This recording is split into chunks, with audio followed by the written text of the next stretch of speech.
What's the scariest predator under the ocean? The crocodile? I don't think so. Loch Ness Monster? Please, it never existed. How about the Kronosaurus? Well, it is extinct, but you might be onto something. Let's take a look at what it'd be like if these creatures were still around today. First things first, what on earth was it? The Kronosaurus was a marine carnivore that lived in the cool, high-latitude Eromanga Sea. It covered vast areas of inland Australia between 90 and 120 million years ago, during the early Cretaceous period.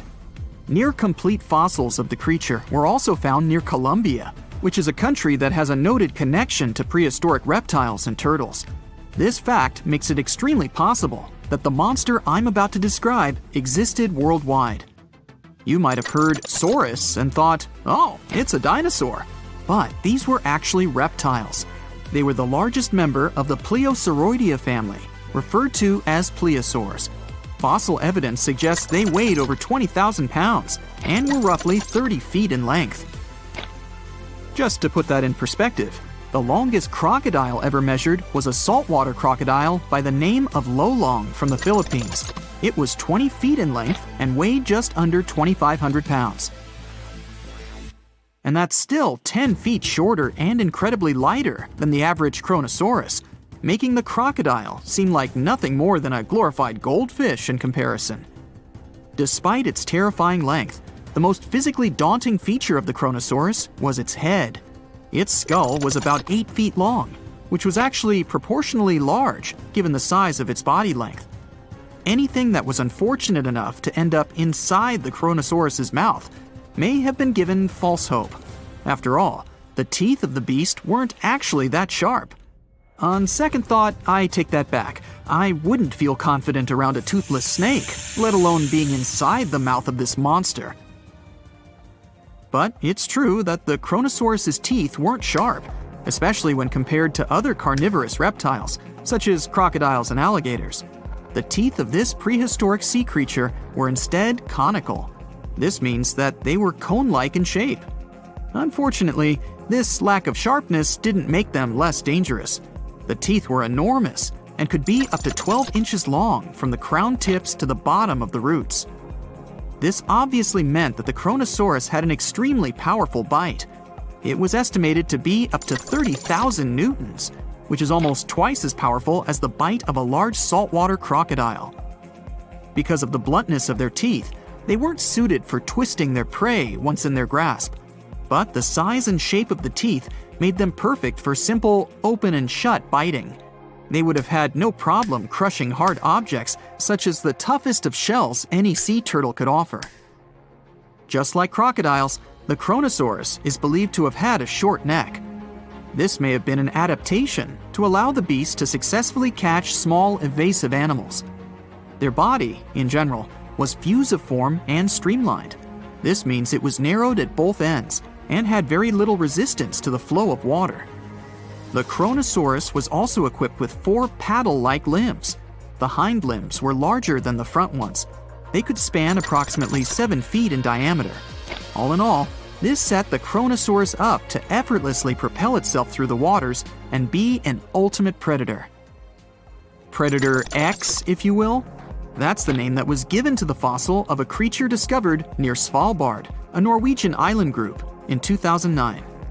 The fossil was identified as a 50-foot-long, 100,000-pound monster with a bite force of 33,000 pounds per square inch. This might be the highest bite force of any known animal. Although Predator X is yet to be classified as any specific type of animal, it was definitely a plesiosaur like the Kronosaurus.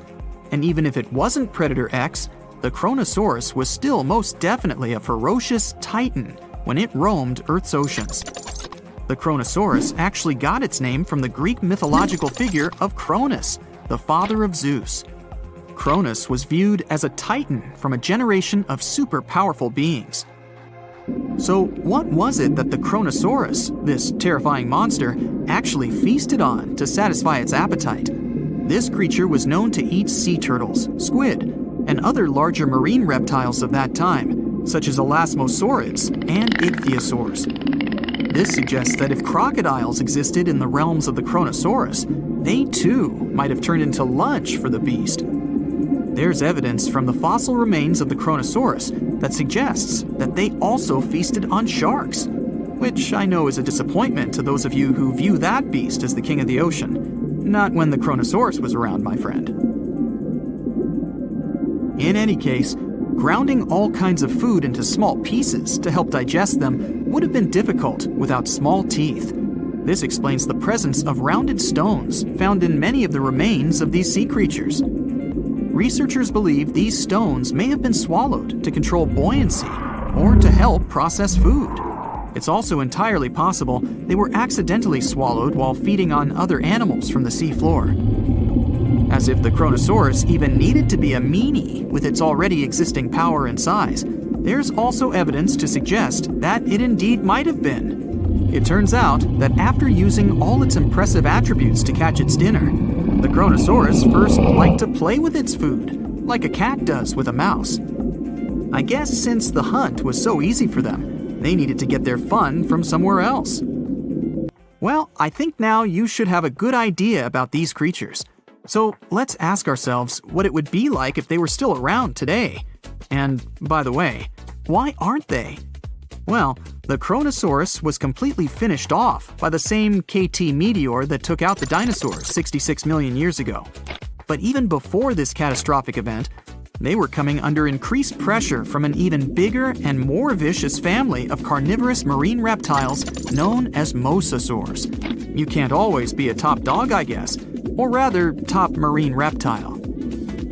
But what if this never happened, and they were still roaming Earth?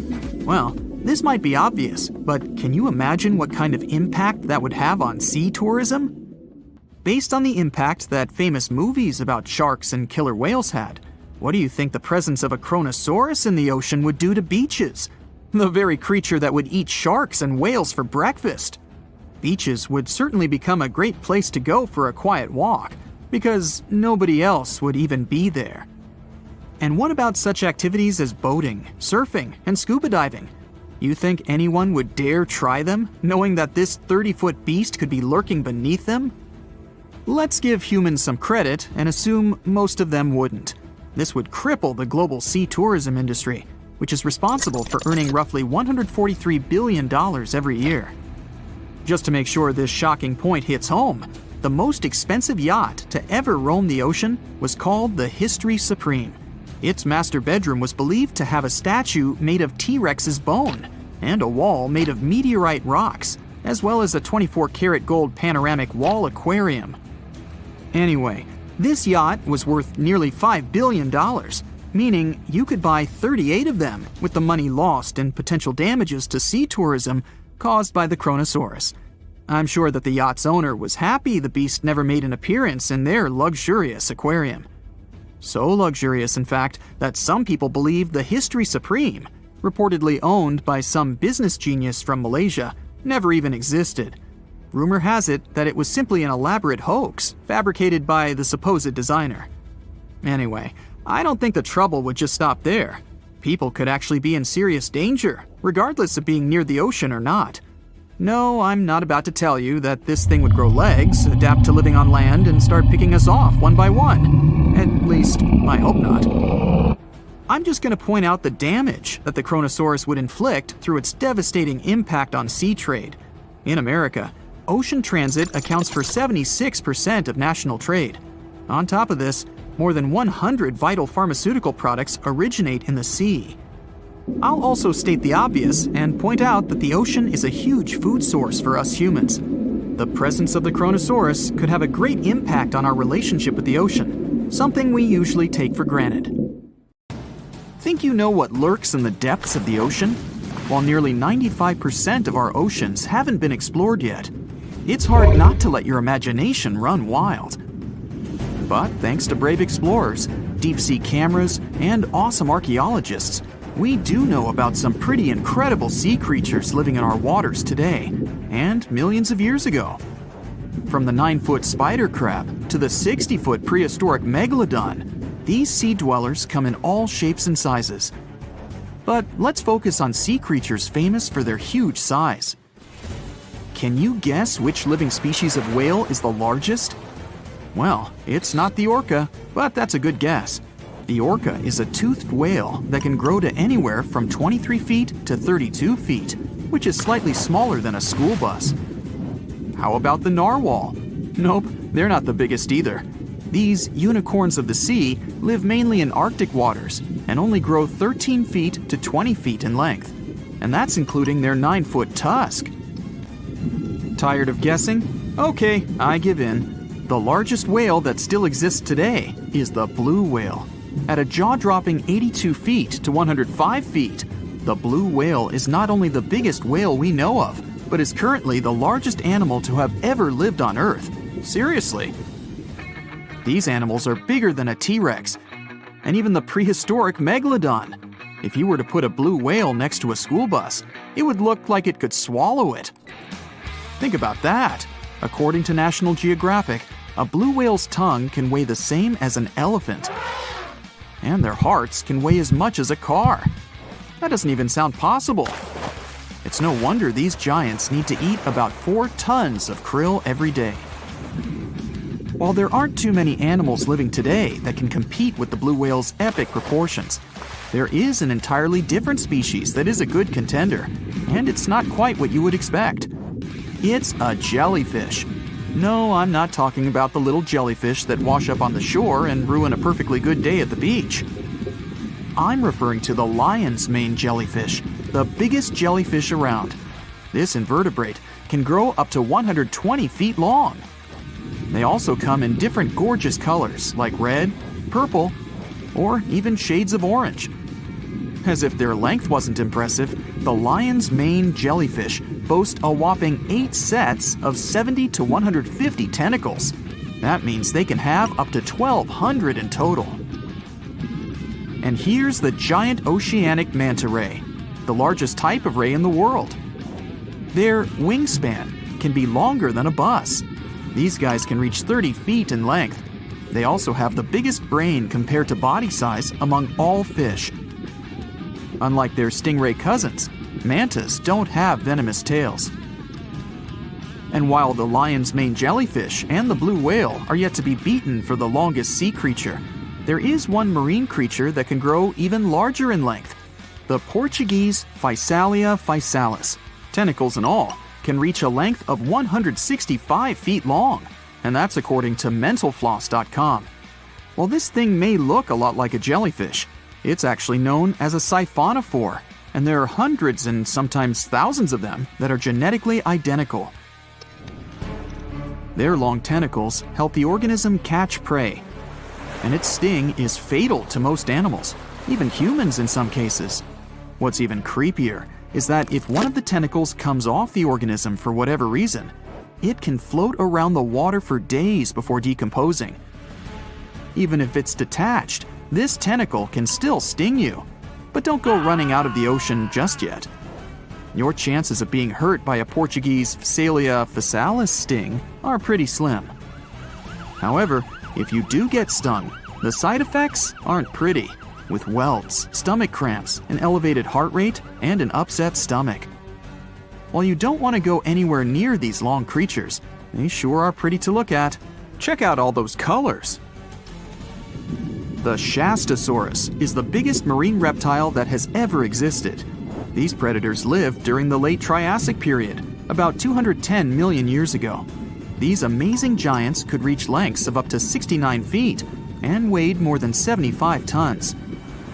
This made the Shastasaurus as heavy as a blue whale. And if you could stand this creature up vertically, it'd be as tall as a 7-story building. Despite appearances, the Shastasaurus was actually pretty slim for its size. Its ribcage was only 6 feet across. You'd think that this big guy was chowing down on other dinosaurs, but that's not the case at all. This reptile survived on a diet that consisted of small fish and cephalopods, like octopuses and squids. The Albertonectes is a bright representative of the plesiosaur family, meaning that this marine reptile had a small head on an incredibly long neck and large flipper-like limbs that helped it move through the water. These creatures occupied the seas around North America 76 to 70 million years ago. The length of this sea monster could reach 38 feet, with its neck taking up 23 feet of that length. Its neck was a true record breaker. It had a whopping 76 bones in it. No other animal known to humankind has had so many vertebrae in its neck. Scientists aren't sure why they needed such a lengthy neck. They might have used it to collect shellfish off the seabed, or perhaps it helped them capture their main prey, fish and squids. This aquatic reptile also had gastroliths in its stomachs. Some of them were as big as 5.5 inches in diameter. The Tylosaurus belonged to the mosasaur family. It dominated the shallow seas of North America about 85 to 80 million years ago. This was an enormous predator, with the biggest representatives reaching 45 feet in length. It had a narrow hydrodynamic body with a blunt, powerful head that the animal used to ram and stun its prey.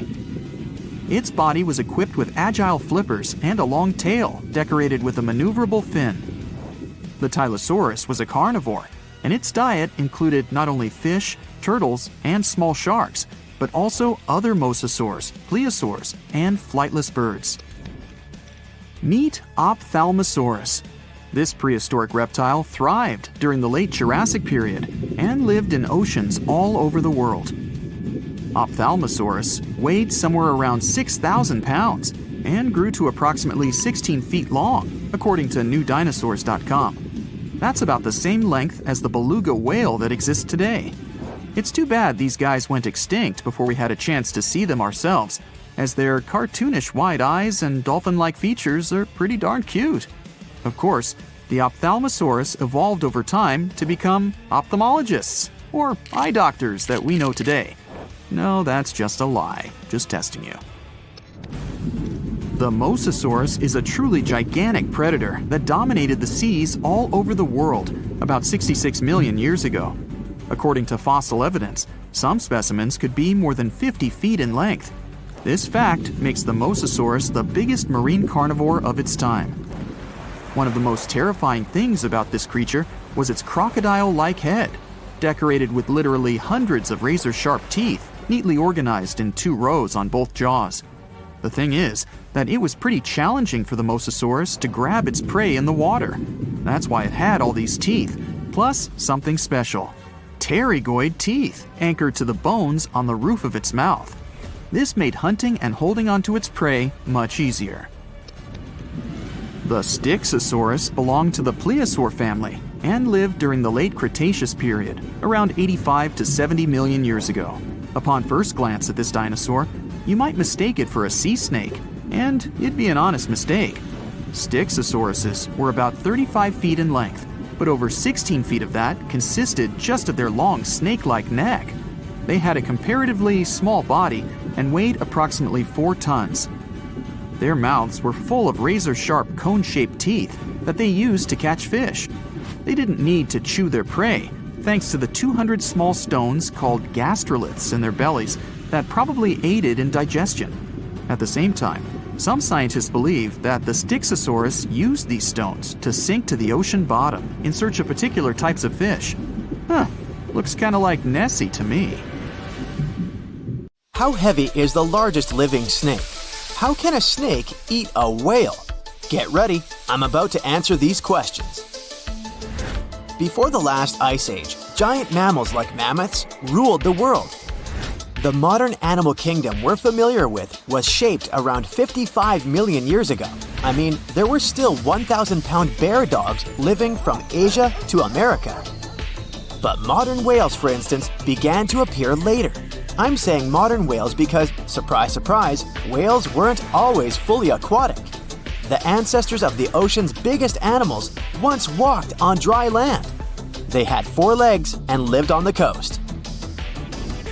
Now, I want to introduce you to a snake that used to eat these whales, the Paleophis, a genus of a marine snake. Scientists say it's hard to understand how big the Paleophis was due to its fragmentary fossil record. They assumed that it could have reached up to 40 feet long.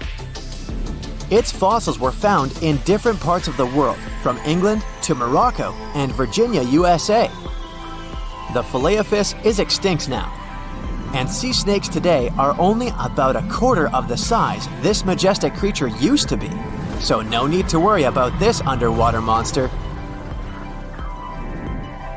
But there once was an even bigger snake, the Titan boa. It was around 50 feet long and most likely weighed over a ton. It used to live in what is now known as northeastern Colombia around 60 to 58 million years ago. Scientists say that it mostly fed on fish. Another giant animal that lived in the past was the black Gigantopithecus. These primates aren't related to gorillas. They lived in the area of modern China. Some people believe that they're still alive, but so far, no one has laid eyes on them. Some people even go further and say that the stories of Bigfoot or Yeti are based on these animals. This rodent became extinct about 2 million years ago. Its main habitat was South America, more specifically, Uruguay. What's astonishing about this species is that it was the largest rodent ever known. It was bigger than a bull. Scientists believe that it weighed up to 1,000 pounds. A distant relative of this rodent is still alive today. It's called the pacarana. It's a rare animal that lives in South America. It weighs up to 33 pounds and measures up to 31 inches, not including its cute and fluffy tail. The Arthropleura was an insect that lived in prehistoric times. Imagine a giant millipede measuring up to 8 feet in length. Here you go. It was one of the largest land animals of its era, about 315 million years ago. The Arthropleura's shell was covered with tough plates. These plates were there to protect the creature from damage. Most of the time, it burrowed into the ground to avoid becoming some other animal's dinner. Meet the Megalodon. Millions of years ago, this shark lived in the ocean and ate other marine creatures. It had wide teeth, and its jaws were so powerful that the animal could finish off its prey with the force of its bite. It was one of the largest sharks to ever exist. Yet, this predator also went extinct. Scientists don't really know the reason.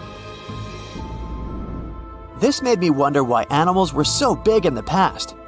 Nowadays, smaller creatures flee or hide from predators. But apparently, it wasn't like this before. Many centuries ago, animals didn't just run or hide, they fought back. Research suggests that this behavior may have been the most important motivation for prey to grow bigger. A study compared the skulls of ancient animals to those of their modern peers. The skulls of predatory animals have become shorter and narrower, while the skulls of the animals they hunted have become longer and broader. This means that predators learned to become experts in hunting, while prey worked on developing their defense skills. You see, a larger body size was a great advantage because it made it harder for predators to take down the animals they hunted. The bottom line, self-defense made prehistoric animals larger. The second reason why ancient animals were larger is related to their bones. They had hollow bones, which are lighter than solid bones. This type of bone allowed large animals to move quickly. Let's take sauropods. They were a dinosaur subgroup. Sauropods had giraffe-like long necks and snake-like long tails. Compared to their body size, their head was really tiny. But since their bones were quite light, they could move around without having to carry additional weight. The eating habits of these animals were also related to their body size. When experts examined the fossils of one extinct mammal species, they found out that these animals had a diet that was high in nutrients and low in fiber. And this mammal was the largest land animal of its period. In other words, following this diet, mammals could grow to be very large. There was plenty of food out there, so they didn't have to worry about finding it. Fun fact, these animals also took chewing out of the picture. They could swallow their food in large pieces instead of taking small bites. Environmental conditions also played an important role in the evolution of larger animals in prehistoric times. Those animals tended to live in warm, moist climates that provided them with a lot of food. They didn't have to compete for food sources. Researchers believe that because of these conditions, natural selection worked in a certain way. I mean, body size was more important than such traits as agility and speed. Oh, and did you know that large animals tend to produce more carbon dioxide? And ultimately, a bigger volume of carbon dioxide increases the amount of vegetation in the animal's habitat. As for the abundance of oxygen in the atmosphere at that time, it could be another vital element for some animals' growth. A good but scary example of an animal that benefited from the high levels of oxygen can be the cockroach of the Paleozoic era. At that time, cockroaches were the size of modern house cats. Now this one would give me the chills if I ever faced it. Ugh. What about today? Well, there are over 3,000 species of snakes on Earth. The smallest snake in the world is the Barbados thread snake. It's only around 4 inches long when fully grown, and the largest one? It's the reticulated python. This snake reaches around 20 feet in length. The longest python was discovered in 1912. It measured 32 feet long. As for the largest and heaviest reticulated python, it was named Medusa. Medusa was approximately 25 feet long and weighed 350 pounds. These reptiles lived in Southeast Asia in rainforests, woodlands, and grasslands. Don't be confused though, the reticulated python isn't the heaviest snake in the world. This title belongs to the green anaconda. It weighs approximately 500 pounds. Green anacondas are found in South America and Trinidad in damp, humid areas. I have a bonus for you. Here is a flying snake. You can find these snakes in Southeast Asia. They don't fly like birds, of course, but they do use the power of flight. They can go as high as 300 feet. They leap from tree branches into the air. Once they take off, it's all about aerodynamics.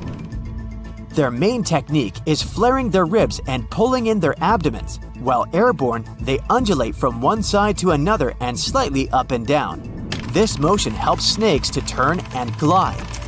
Why bother with all this if they can just crawl in an old-school way? Scientists aren't sure, but they believe it might be related to escaping from predators. This way, they move from one tree to another without having to get down to the ground. Every now and then, people discover fossils of animals that lived millions of years ago. These ancient discoveries continue to capture our imagination. Which of these animals would you like to see alive? The Bermuda Triangle is one of the most heavily traveled shipping routes in the world.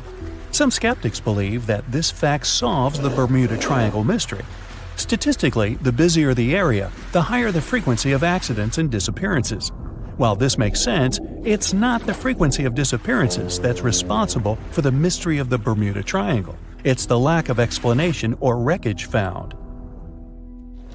On his very first voyage to the New World in 1492, Christopher Columbus sailed through the Bermuda Triangle.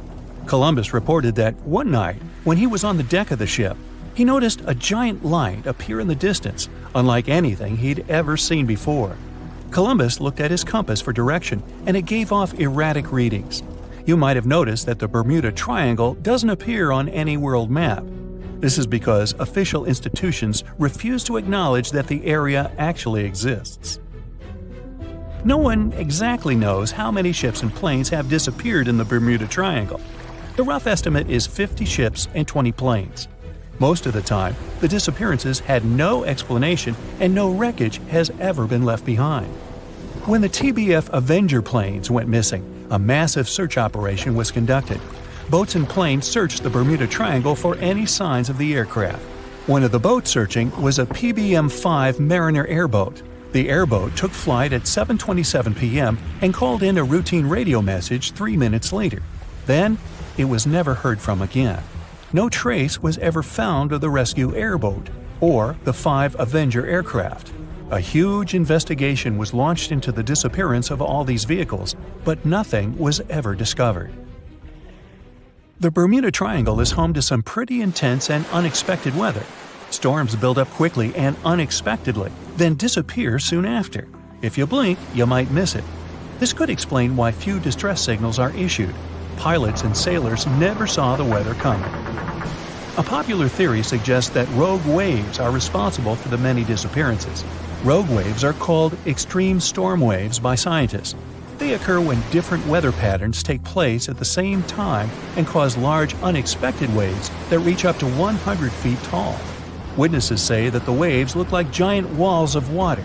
These waves could explain why ships go down fast and without leaving any trace. Just off the coast of Japan, you'll find the Bermuda Triangle of the Pacific Ocean. They call it the Devil's Triangle. Between 1950 and 1954, 9 ships disappeared in this area without leaving a trace. The ship Maroon 5 was sent to investigate these unexplained disappearances when it also vanished. After this incident, the Japanese authorities labeled the area as a danger zone, and sailors were encouraged to avoid it. Some people blame all disasters on the extraterrestrial paranormal activity. Others suppose it's all about raging natural phenomena. Some scientists believe the cause of anomalies is the environmental changes. Also, there's a really high concentration of methane hydrates on the bottom of the ocean in the Pacific Bermuda area. This gas tends to set off, and when it happens, bubbles start forming on the surface of the water. These gas eruptions can interrupt the ability to float and can easily sink a ship. Because of this chemical reaction, there won't be even a trace left. Underwater volcanoes are said to be another possible explanation for the Japanese Dragon's Triangle. In fact, they can take down even small islands. Luckily, nobody lives there. It's a pretty common thing in this area that some of them disappear underwater and others appear out of the blue because of seismic activity. You'll never find the Dragon's Triangle on any official map of the world, so nobody's quite sure about how large it is in reality. In July 2015, 2 teenagers disappeared after setting sail off the coast of Florida. There's some mystery about what the 2 teens were really getting up to. They told their parents that they were just going to fish, but they told their friends that they were crossing to the Bahamas. Shortly after they left, a line of thunderstorms moved towards the area, and the boys were never heard from again. A massive search was conducted, but sadly, nothing was found. 1 year later, the pair's boat was found off the coast of Bermuda with a broken iPhone and some personal effects left inside. One of the most popular and bizarre theories trying to solve the Bermuda Triangle mystery comes from Charles Berlitz. He insists that the area is home to the lost city of Atlantis. The missing ships and planes and malfunctioning equipment, according to him, were all caused by rays of energy let out by the special energy crystals that power Atlantis. While this sounds silly, Berlitz's theory was convincing enough that over 20 million people bought his book worldwide. Previously, the compass wouldn't work well in the Bermuda Triangle since the lines of the 2 poles coincided here, true north and magnetic north. But if you fall into this line, your compass will behave strangely. But the magnetic north is constantly shifting, and now it's far beyond the triangle. No legend says pirates of the last centuries operate in the Bermuda Triangle, or that the Flying Dutchman makes other ships disappear. A popular theory is that ships travel to the distant past or future through a time portal in the Bermuda Triangle. Fortunately, these are all myths. Just imagine hundreds of giant tentacles reaching out to a group of ships sailing through the Bermuda Triangle. In the past centuries, they could easily sink an entire fleet, since the ships were made of wood and were lighter. Squids wrapped decks with their strong tentacles, made holes in the ship's hulls with their sharp beaks. Toothy suction cups could break the masts and tear the sails. The water was filling the holds and slowly rising to the deck. The ship sank in a matter of minutes. Survivors reached the shore and told everyone about huge monsters. This is how the legends of the Kraken appeared. Fortunately, now people have sonars and equipment for monitoring the sea space. They say the main reason why this place is so enigmatic must be the magnetic fields that form this ominous triangle. Ocean floor is made of rocks containing a lot of magnetite. It's more like iron. Magnetic fields react to the high concentration of magnetite on the ocean floor, which may start a sort of conflict between the two. It can often lead to various weather anomalies and, as a result, navigation issues. And naturally, any changes in the ocean floor or the Earth's magnetic fields influence the Bermuda Triangle a lot. Magnetic fields tend to shift their position, so do tectonic plates and even the continents, even though we never notice it. The skies are usually very clear there, but back in 1883, some people witnessed abnormal things in the area. Some claim to have seen large blocks of ice falling from the skies, and the crew even managed to save one as hard proof. Seems like the Bermuda Triangle has an alternate not only on Earth, but even in space. Spacecraft usually don't disappear into thin air though, like there's no air. This anomalous area is really large and stretches right above the South Atlantic. It occupies the area from Chile to Zimbabwe and sits right at the point where Van Allen radiation belts are the closest to the surface of our planet. The Earth has two such belts, which come in handy trapping the particles that shoot in from the Sun. They do a great job protecting the Earth from radiation. The magnetic field there is lower, so it allows the Earth's radiation belt to come closer to the surface. Whenever a satellite passes by, it will be exposed to radiation, which might lead to serious damage. So, no satellite can take pictures of it. The South Atlantic anomaly is part of the Earth where natural radiation just flows out of control. Still, there is little evidence that all these triangles are really dangerous.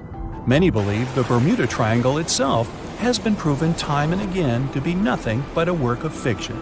In fact, some shipwrecks, such as the Ellen Austin, gained popularity in the middle of the 20th century, while nobody even thought of drawing a triangle in the Bermuda area before that.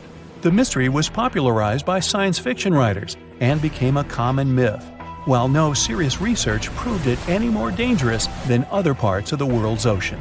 So, the crew of the Ellen Austin back in 1881 weren't even aware of the Bermuda Triangle back then, let alone afraid of it. What do you think?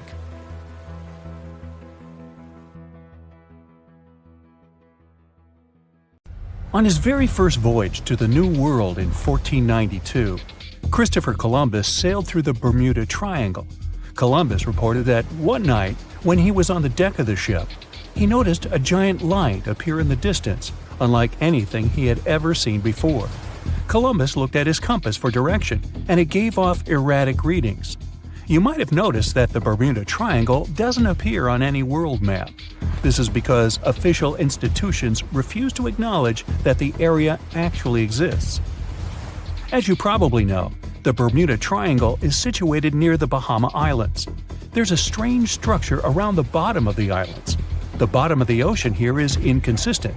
Every now and then, some otherwise sandy floor is replaced by giant dark holes, like a living place for some giant eel. The most common problem with those caverns, named blue holes, is that sometimes tidal waves can make them produce vortices and whirlpools. Experienced divers say that they're like waterfalls in the middle of the sea. In March 1918, carrying a crew of 306 people, the USS Cyclops left Barbados and headed home to Baltimore. The ship passed through the Bermuda Triangle on its journey and was never seen again.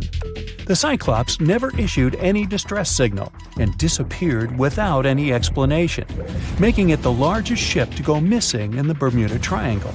No wreckage has ever been found. No one exactly knows how many ships and planes have disappeared in the Bermuda Triangle. The rough estimate is 50 ships and 20 planes. Most of the time, the disappearances had no explanation and no wreckage has ever been left behind. A lot of Bermuda Triangle stories feature reports allegedly received from missing aircraft and ships. There are reports about strange cloud formations, tunnels in the air or above water, or the sudden appearance of thick fog sparkling with electric lights. As legend suggests, some of these anomalies are not only capable of completely disorienting any vessel, but also removing them from where they were altogether. Some enthusiasts of this theory draw a line between it and the experimentations of Joseph Hutchinson, who is trying to prove that electromagnetic fields can collide with each other and produce all kinds of disturbances to reality itself. He's done countless experiments in which electromagnetic fields were able to make objects levitate, fly out of the water, and begin to illuminate. Hutchinson himself thinks that similar things may have their place in special places like the Bermuda Triangle. There are some strange structures lying at the bottom of this eerie area. Some even reported the presence of giant pyramids here. In reality, the only giant things here are overstatements. The structures don't look like pyramids at all. They are called the Bimini Road. It lies northwest of the shore of North Bimini Island. In fact, it consists of two strange rock formations. Both look suspiciously like building blocks. Research showed that underlying ground layers beneath the Bimini Road feature nothing but bedrock, with no possible cavities in it. That totally excludes any possibility of these rocks being part of a building. In the year 1800, a large sailing vessel called the USS Pickering departed from the U.S. on its way to the West Indies. The ship sailed into the Bermuda Triangle along with its 90-man crew and was never heard from again. The USS Pickering was the first ever confirmed ship to vanish in the Bermuda Triangle. It's believed that the ship was taken out by a storm, but because no wreckage was ever found, we'll never know for sure. William Shakespeare's famous play The Tempest was inspired by the Bermuda Triangle. Sailors returned home to England to tell stories of treacherous waters near the Bahamas where ships mysteriously disappeared. These stories made it back to the bard himself and inspired his final play about a storm at sea transporting a ship to a mysterious land. The shipwreck in Shakespeare's play is based on the 17th century ship Sea Venture. The ship was carrying supplies from England to Virginia when it was struck by a massive storm in the Bermuda Triangle. Sea Venture was battered by the storm for 3 days and barely made it to the shore. Survivors of the wreck were stranded on a desolate stretch of Bermuda for 9 months. The floor of the ocean in the area is littered with shipwrecks from all over the world and of all ages. And as you can imagine, this is a sweet spot for treasure hunters brave enough to challenge the mysterious waters of this place. One of these treasure hunters was lucky enough to come across a secret map made from the orbit of the planet in the 60s during one of the first flights into space. This map reveals a lot of shipwreck coordinates in the Caribbean area. The luckiest treasure hunter in the world believed that these coordinates should lead to the remains of the ship that was part of Christopher Columbus's expedition. What he found there was a huge, unidentifiable object plastered with layers and layers of coral.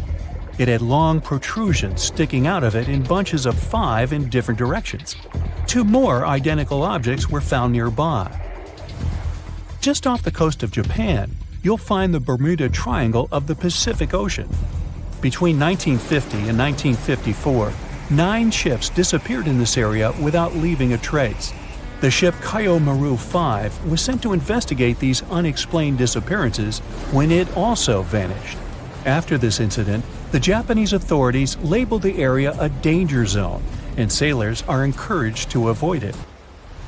The local people of Andros Island, part of the Bahamas, have a legend in their folklore about a giant, vile octopus-like creature named Luska.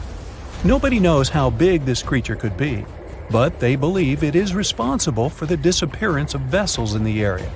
Strangely enough, some giant octopuses were seen and even caught nearby, though they weren't nearly as big as the legendary creature. On the other hand, a giant octopus capable of dragging ships to rock bottom? None have grown to a size this big as far as we know, so this version doesn't seem too concerning. The Bermuda Triangle is one of the rare places on the planet where true north and the magnetic one are in the exact same direction. True north is the geographical north pole of our planet. Magnetic north directs to the North Magnetic Pole, which constantly wanders around the Earth. Sometimes these poles coincide, and the straight line that connects north and south is called the agonic line. If you fall into this line, your compass will behave strangely. It won't point exactly to the north. Astronauts of the International Space Station notice the Earth's magnetic field is weakened in the Bermuda Triangle area. This field is a shield that protects us from solar radiation. Above the triangle, the particles of the sun's rays move faster than in any other part of the planet. This causes unstable work of electronics of satellites flying in the atmosphere of Earth. It doesn't apply to ships and planes, though. The Bermuda Triangle is one of the most heavily traveled shipping routes in the world. Some skeptics believe that this fact solves the Bermuda Triangle mystery. Statistically, the busier the area, the higher the frequency of accidents and disappearances. While this makes sense, it's not the frequency of disappearances that's responsible for the mystery of the Bermuda Triangle. It's the lack of explanation or wreckage found. A popular theory suggests that rogue waves are responsible for the many disappearances. Rogue waves are called extreme storm waves by scientists. They occur when different weather patterns take place at the same time and cause large, unexpected waves that reach up to 100 feet tall. Witnesses say that the waves look like giant walls of water. These waves could explain why ships go down fast and without leaving any trace. Alaska has its own triangle. Since the late 80s, 16,000 people have disappeared there. Eyewitnesses to the Bermuda Triangle anomaly talk about thick fog, lightning, balls of light, and hallucinations. In Alaska, everything's a bit more complicated. People, planes, ships, they just disappear without a trace. There's no one around to tell us what it felt like. In 1950, a plane took off from Anchorage, Alaska, headed for Great Falls in Montana. It was carrying 8 crew members and 36 passengers. 2 hours after the start of the flight, the captain radioed that everything was fine, and then silence. The 100-foot-long plane seemed to evaporate into thin air. 85 aircraft and around 7,000 people searched for the plane. No trace, not even a screw, bolt, nothing. That plane mystery made the Alaskan Triangle famous. If you look on a map, it's a wild and mostly unpopulated zone that passes near Anchorage, Barrow, and Juneau. Hey, I didn't know about the Alaskan Triangle. Juneau? Yeah, that must be an old joke. So, Megalodon was one of the biggest and most ferocious monsters on our planet. Powerful jaws, razor-sharp teeth, gigantic size. But what do you know about how it sounded? Imagine how loudly it growled, permeating the underwater world with sound vibrations. This sound resembled nothing. Megalodon didn't have a voice. It was a shark, and sharks don't have sound-producing organs. It was a quiet danger. But despite its muteness, yes, that is a word, you could have still heard it. Come with me. Now you're underwater, clenching your fist, raising your hand, and quickly bringing it down. Now imagine that you have a big submarine instead of a fist and hear the water flowing around the smooth surface of the hull. That's what a megalodon sounded like. When this monster was swimming out to the surface and opening its jaws, it sounded like a waterfall. The giant shark swam at high speed. When the water was passing through its mouth and gills, it sounded like a flowing river, a fast, powerful river. Megalodon had no voice, only the scary sound of flowing water. Other ancient fish could make sounds, but you would hardly hear them. Whales, dolphins, and their distant ancestors are not counted because they're mammals. Fish communicated at frequencies elusive to human ears. They still have this ability, but in most, the ocean was and is a pretty quiet place. So let's get out on ancient lands and check what was going on with the sounds there. Thanks to modern technologies, scientists can analyze the sounds of many ancient animals. Using CT scans, they found that some dinosaurs had complex systems of small open pockets in their skulls. They used these winding cranial mazes to reproduce a wide range of sounds and regulate body temperature, and people have managed to hear them. An ancient bird that lived 79 to 140 million years ago, Pegasus, sounded similar to some farm birds like duck and geese, but the ancient creature probably screamed in a scarier way. Scientists found this out thanks to the Syrinx fossil they discovered in 2016 in Antarctica. It's the oldest known vocal organ in the world. It helped Pegasus make a double humming sound coming from the left and right sides of the Syrinx. Imagine a duck and goose screaming. Increase the volume several times. Perhaps that's what its distant ancestors sound like. As for other flying reptiles like the pterodactyl, it couldn't scream like Pegasus because it didn't have a syrinx. These winged monsters could growl, hiss, and snap their beaks, and this was their most effective sound. Remember any tall basketball player. The skull of the pterodactyl was slightly longer than their height. Just imagine what a noise the dinosaur created when it was snapping its powerful beak. The clicking sound could deafen and frighten other ancient creatures nearby. Now, you probably know what a Tyrannosaurus sounds like, thanks to the movies. Among thousands of others, you'll recognize this prolonged roar similar to a chainsaw, vacuum cleaner, and horn. And, honestly, its roar has a lot in common with the natural sounds that this monster could make. Thanks to modern technologies and well-preserved remains, scientists managed to simulate the voice of these ancient animals. Imagine you're uploading data about a T-Rex into a program and preparing to hear an intimidating roar. You press play, and it sounds like a beep. Tyrannosaurus rex's scream was similar to birds, not mammals. But it wasn't just a beep. It used nostrils to scream, not a mouth. The hum came from the chest and resembled a siren with low bass. Maybe it sounded a lot more intimidating than what we saw in the movies. It was louder than all the trumpets of the symphony orchestra, and it did it only with the help of its nose. It's not known for sure whether it could growl through the mouth. You could also hear how long-necked dinosaurs sounded in the movies. Their calls were similar to those of elephants, something between a saxophone and a car horn. But in fact, these tall creatures whispered. Almost all mammals make sounds thanks to the laryngeal nerve. This nerve runs down along the neck, then goes around the blood vessels of the chest and comes back to the larynx. In short, the brain gives a signal and it passes twice the distance along the body before the sound is released from the mouth. And now, remember those long necks of dinosaurs? This was the height of a 5-story building. But the voice signal had to run a distance of 10 floors. It took too long to make this long trip, and this affected the dinosaurs' roar. So, when they wanted to make a sound, they just hissed. And it was probably similar to the sound of a giant viper. But the most detailed sounds scientists have managed to get belongs to the Parasaurolophus. You know this herbivorous dinosaur thanks to the long crest on the back of its head. We saw the dinosaur using it in movies and documentaries to fight opponents and enemies. Some scientists believed it also used the comb to drop fruits and leaves from trees. Others thought the dinosaur used it to improve its sense of smell.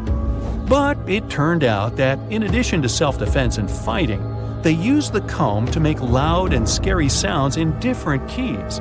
Scientists replicated this with fantastic accuracy thanks to the structure of its hard tissues. Almost all living beings with a voice use soft organs to make sounds, and these soft tissues decompose quickly. Parasaurolophus had solid ones. They noticed tubes leading from the nostrils to the crest and back to the nostrils when they found the skull. It was like a crumhorn, a curved musical wind instrument. This proved the dinosaur used the crest on the back of its head to make the sounds louder. The comb allowed it to trumpet, so its relatives could hear it in the forest. They made humming sounds with low and high notes. Mix a saxophone and trumpet with a goose hum, car horns, and low frequencies, then increase the volume several times. That's what Parasaurolophus sounded like. That's also what my 4th grade band sounded like. But I digress. You can listen to different shades and timbres of this dinosaur on the internet. It used noises with different tones to create complex social connections. They could communicate, identify each other, trumpet danger, or conversely, signal their friendly intentions. Alright, we've just heard how some ancient reptiles sounded. But what about ancient insects? They didn't have vocal cords, of course. Instead, they used friction between body parts. Look at modern crickets chirping with their wings. One wing has tiny notches.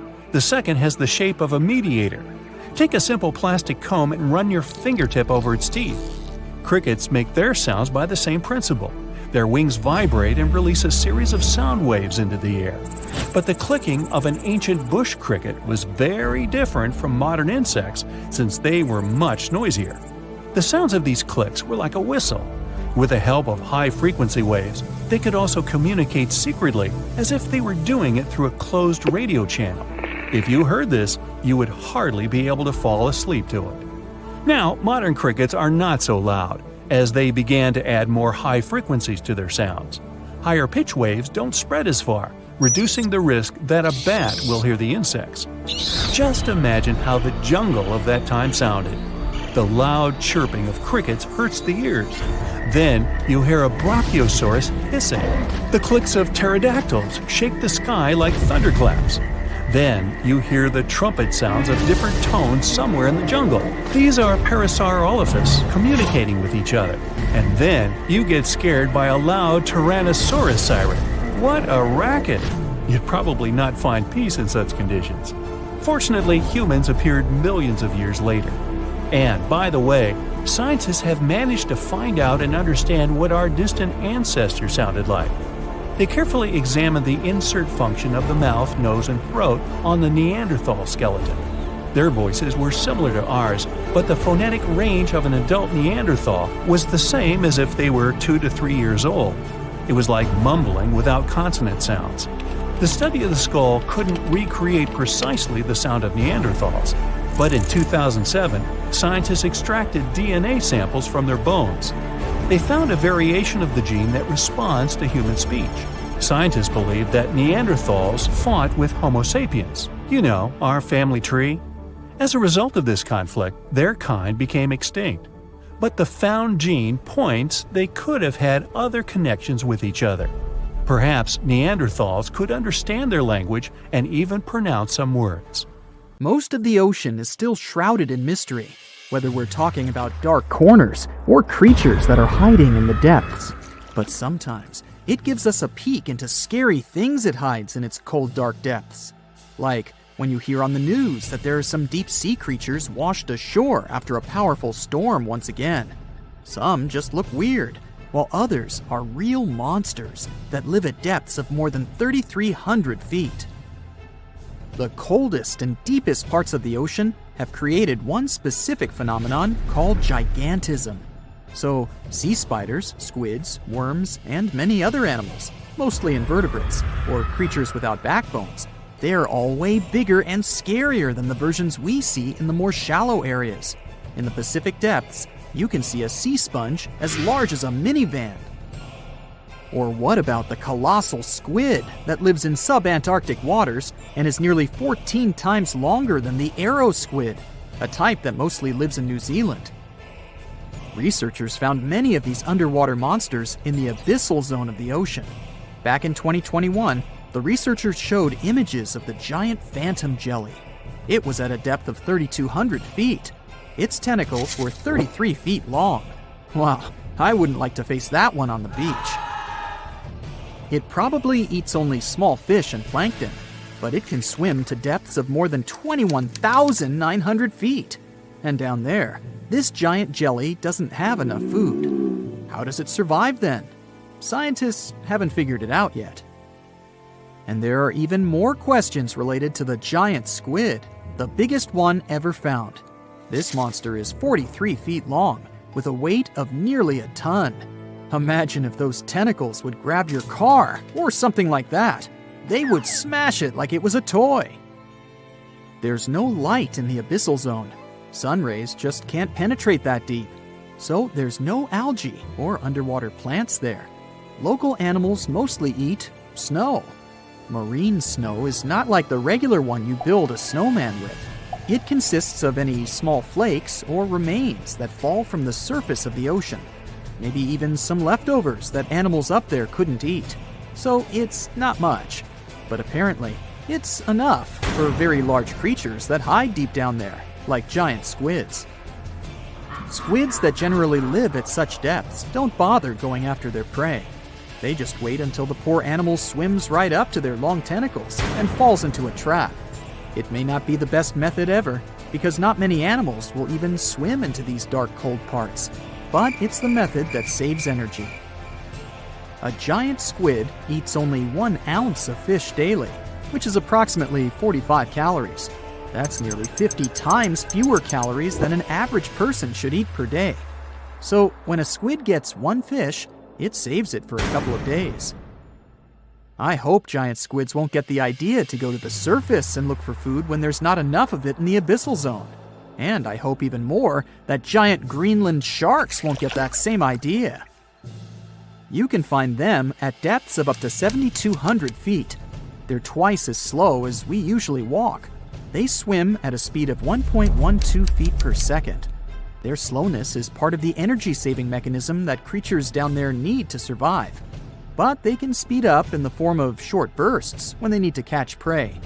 but they kinda changed their diet from predator to scavenger, considering their environment. There will be more leftovers falling from the surface than animals to go after.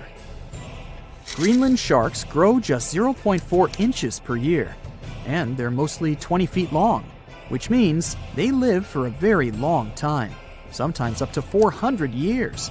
They also have a slow metabolism, and that's one of the main factors for their long life, too.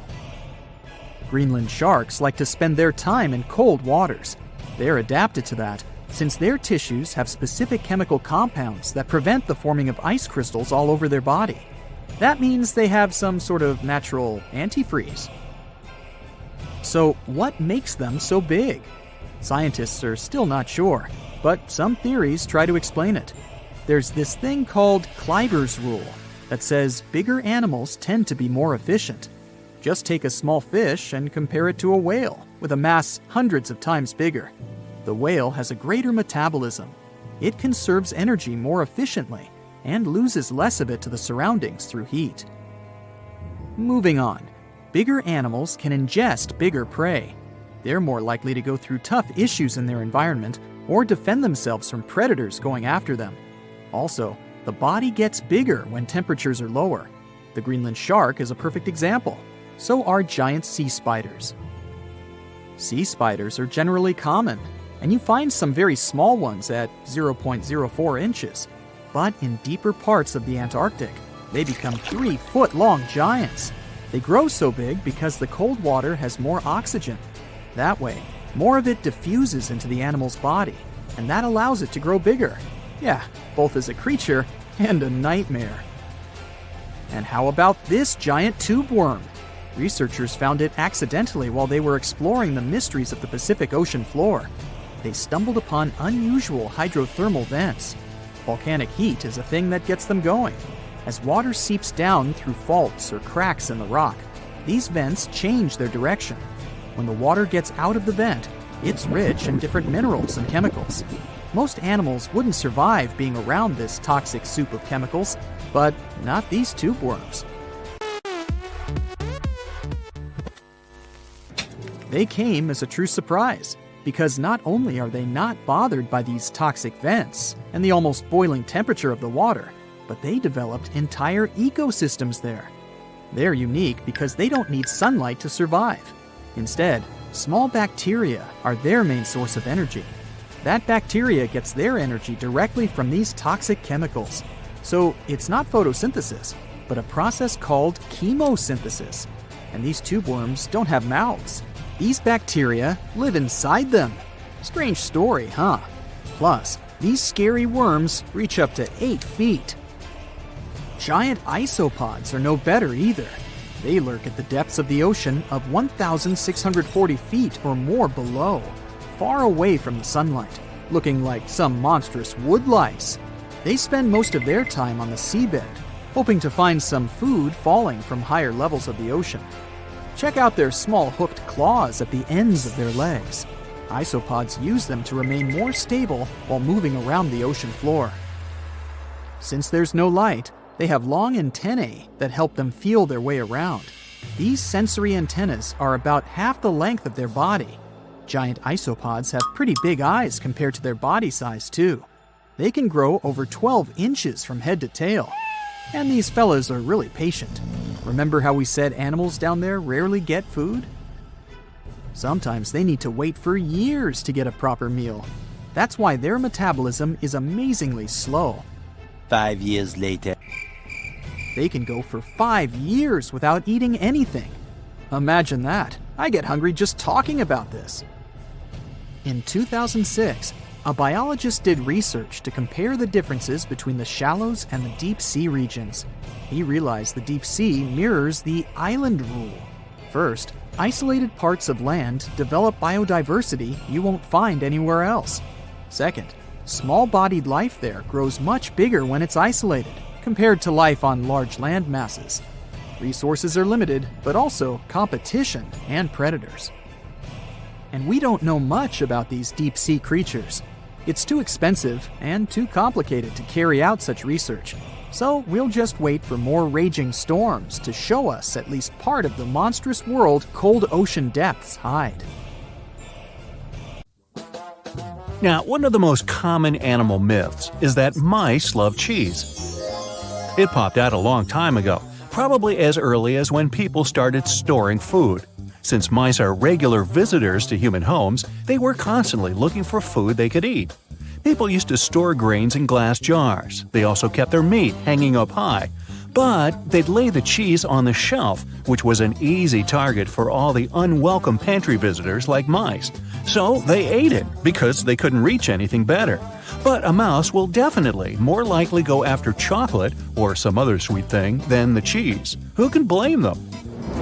Now, flamingos don't really stand in the water on one leg so they wouldn't get cold. This is just a simple way for them to spare the effort. It's exhausting for us humans to stand on one leg, but for them, this is the most stable position possible considering their peculiar anatomy. This pose doesn't require any muscular work. Now I'm jealous. One of the most widespread and oldest myths out there is that ostriches hide their heads in the ground every time they're scared. A long time ago, researchers thought ostriches weren't very smart because they bury their heads in the ground without being aware the rest of their large bodies are still out there, where everyone can see them. In fact, ostriches do it when they want to swallow sand and pebbles to boost their digestion or just turn over the eggs they lay in their nests. And even then, they technically don't bury their head, but put it near the ground. Otherwise, with its head in the sand, the poor thing wouldn't be able to breathe. No reason to think of an ostrich as a frightened bird. Like some other animals, it will flee if it senses there's a danger coming. And in some situations, it'll fight back and defend itself. And that's one angry bird. What do you think is the largest thing a blue whale can swallow? Well, we're talking about the biggest animal ever known to have lived on our planet.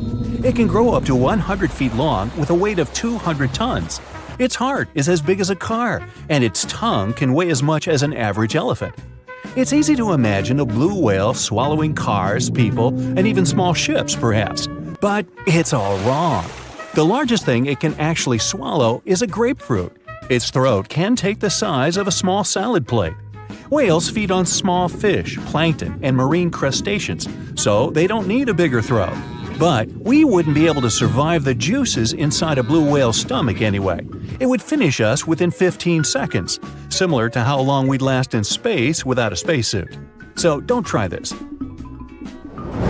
Camels don't store water in their humps. We're talking about animals with extraordinary resistance to some pretty extreme conditions. They can survive even when drinking water only every 8 to 10 days. But not because they have a secret stash on their back. It's because, when they have a chance to drink, they will swallow 50 gallons of water at one sitting. They mostly use it to replenish 30% of their total body weight, an amount they can lose by dehydration. So, they lose a lot of water but quickly regain it. Their humps are where they deposit fat, but it's not for producing water. The oxygen camels would need to inhale would cause them to lose too much water because it would evaporate through their lungs. That's why they use fat as a nutritional source for energy. This helps them survive in arid regions and times of scarcity. Now, it's a myth that anteaters vacuum ants using their noses. They don't go around looking for ants and hoovering them through their long snouts. Anteaters have very long tongues. Giant anteaters have tongues that go up to 2 feet long. It's the shape of a strand of spaghetti and covered in spiny hooks and sticky saliva that traps ants, up to 160 times in a minute, which means they eat up to 20,000 insects in a single day. That's a lot of bugs. They open anthills using their claws and then do the rest of the work with the tongue. They don't have teeth, so they only swallow all the insects they catch. Movies might have given you a false sense of security when it comes to dinos. Nope, standing very, very still couldn't save you from a raging T-Rex coming after you. It's a myth. The Dino King had bad vision. These beasts may have seen better than modern-day raptors. They had excellent depth perception, something present in today's animals such as eagles and hawks. Even if, by some miracle, the Dino King can't see you or thinks you're just a small tree or some other object because you're standing so still. they had a pretty good sense of smell. So, the better option would be to run, because the T-Rex is not as fast as scientists used to think, up to 33 miles per hour. Considering their anatomy, they could move at a speed of 12 miles per hour. Anything faster than that would have caused serious bone damage. But this didn't stop them from ruling the animal world, because there were plenty of dinosaurs way slower than them, so they didn't have to worry about food. Another misconception states that owls can spin their heads, neither more nor less than 360 degrees. Their head spinning does have its limit, 270 degrees in one direction. Since they can turn 270 degrees to the left and right, owls have a 540-degree range of motion. Don't worry, if you touch a butterfly's wings, the animal won't lose its ability to fly. It will survive, despite the common myth that says the opposite. Butterfly wings have scales. When you touch them, some scales might shed off, but it's not a bad thing, because they shed off naturally too. Because of sheddable scales, they can escape more easily if they get stuck and trapped in spider webs. Now, the next myth has inspired many movies, books, and TV series scenarios, but no, wolves don't howl at the moon. They typically howl at night, true, but because that's the period of time when they're most active. They'll also look up while howling, since this helps the sound travel. That way, other wolves will hear them from around 6 to 7 miles away. And that's why they howl in the first place, to communicate with each other. They make specific sounds for a certain situation. For example, to help a wolf that lost its pack find its way home. The moon just happened to accidentally be there while wolves were communicating. Okay, giraffes only need 30 minutes of sleep a day. That's another myth. They sleep about 4.5 hours daily. It's not that unusual for animal species that are most active during daylight. Studies also show giraffes usually lay down to sleep for less than 11 minutes at a time. Many people believe moles are blind. These small burrowing mammals actually can see. It's just their vision is really poor and only adapted to recognize light.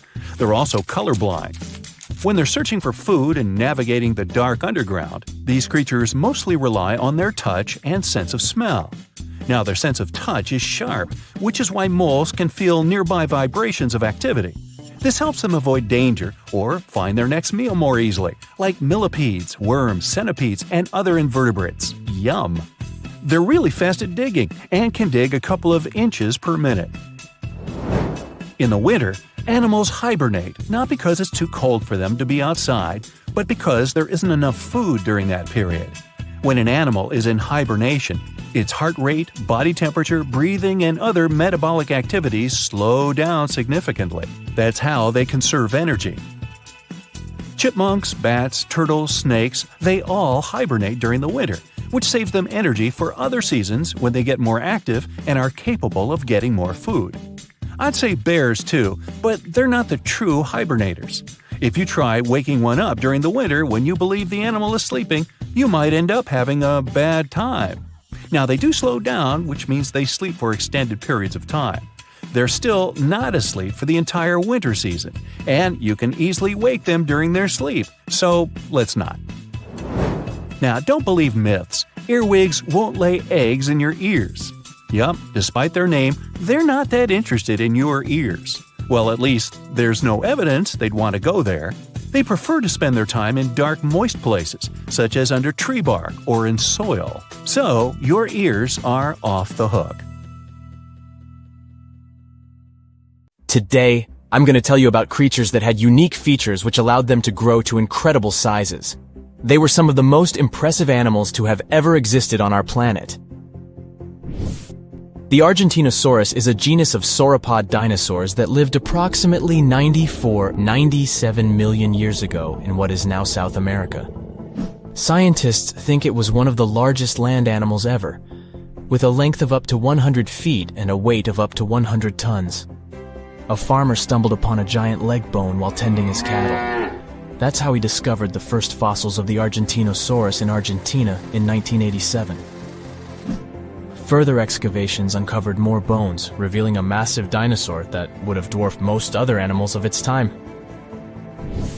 The Spinosaurus, meaning spine lizard, is a genus of theropod dinosaur that lived around 97 million years ago in what is now North Africa. It is believed to be one of the largest carnivorous dinosaurs to ever exist, with a length of up to 60 feet and a weight of up to 23 tons. The Spinosaurus is known for its distinctive elongated sail-like structure on its back. It was likely used for thermoregulation. It also had long crocodile-like jaws that were lined with sharp teeth.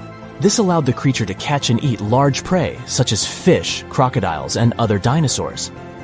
The first fossils of the Spinosaurus were discovered in Egypt in 1912. The sperm whale, Physeter macrocephalus, is a species of toothed whale that is the largest toothed predator on Earth. It also has the largest brain of any animal species. It is found in oceans all over the world and can dive to depths of up to 7,000 feet in search of food. You can easily recognize sperm whales by their massive, block-shaped heads, which can measure up to 1/3 of their total body length. They have dark brown or grayish-blue skin and a distinctive wrinkled appearance. The Titanoboa is an extinct genus of a giant snake that lived approximately 58 million years ago. It is considered to be the largest known snake ever. It could grow up to 42 feet and weighed around 2,500 pounds. The first fossils of the Titanoboa were discovered in a coal mine in Colombia in 2004. This discovery meant a lot because it provided insights into the size and behavior of snakes during the Paleocene era, as well as the overall climate and ecosystem of the time. The blue whale, Balænoptera musculus, is the largest animal on Earth, measuring up to 100 feet in length and weighing as much as 200 tons. These marine mammals are found in oceans all over the world and can live up to 90 years. Blue whales have a long, streamlined body that is usually blue-gray in color with mottled patterns. They have a small dorsal fin and 2 pectoral fins that are about 1/3 the length of their body. Blue whales feed on tiny shrimp-like creatures called krill, and they eat a lot. A single adult blue whale can eat up to 8,000 pounds of krill in a day. The Leadsichthus is an extinct genus of large, bony fish that lived during the Jurassic period, approximately 155 million years ago. It is believed to be one of the largest fish that have ever lived. Some estimates suggest that it could grow up to 55 feet in length.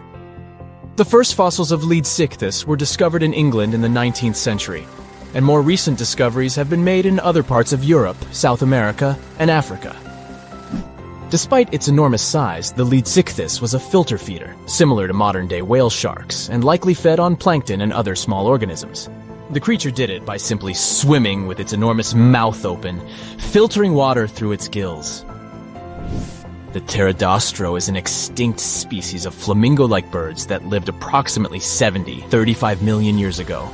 They were relatively small birds with a wingspan of about 2-3 feet.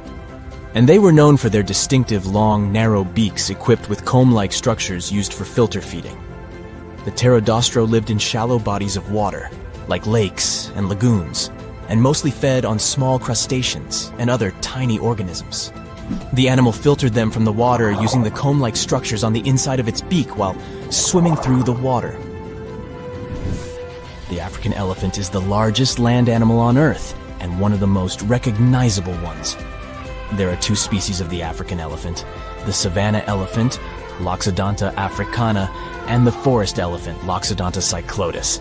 You can see them in various parts of sub-Saharan Africa. These creatures can be identified by their large size, gray skin, and long trunks. African elephants can grow up to 13 feet tall and weigh up to 14,000 pounds, depending on the species and gender. Can we estimate how many ships and airplanes were lost in the Bermuda Triangle? Have their disappearances resulted from human error or weather phenomena? Let's try to find out. We have a curious story of the SS Cotopaxi. This ship vanished in 1925, traveling from Charleston, South Carolina to Havana, Cuba.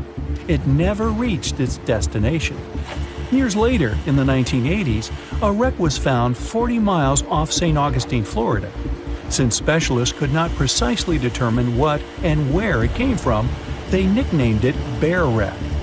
It took many additional years of work done mainly by marine biologists, to identify that this ship was indeed the missing SS Cotopaxi. This was confirmed in January 2020. How did the ship just reappear? And how did it get there, since this mysterious shipwreck isn't even in the Bermuda Triangle? Now, let's see who came up with this term, Bermuda Triangle. Can you actually pinpoint the triangle on a map? No, it's not an officially recognized location either. The Bermuda Triangle does not appear on any world map. Nobody has agreed on its exact boundaries.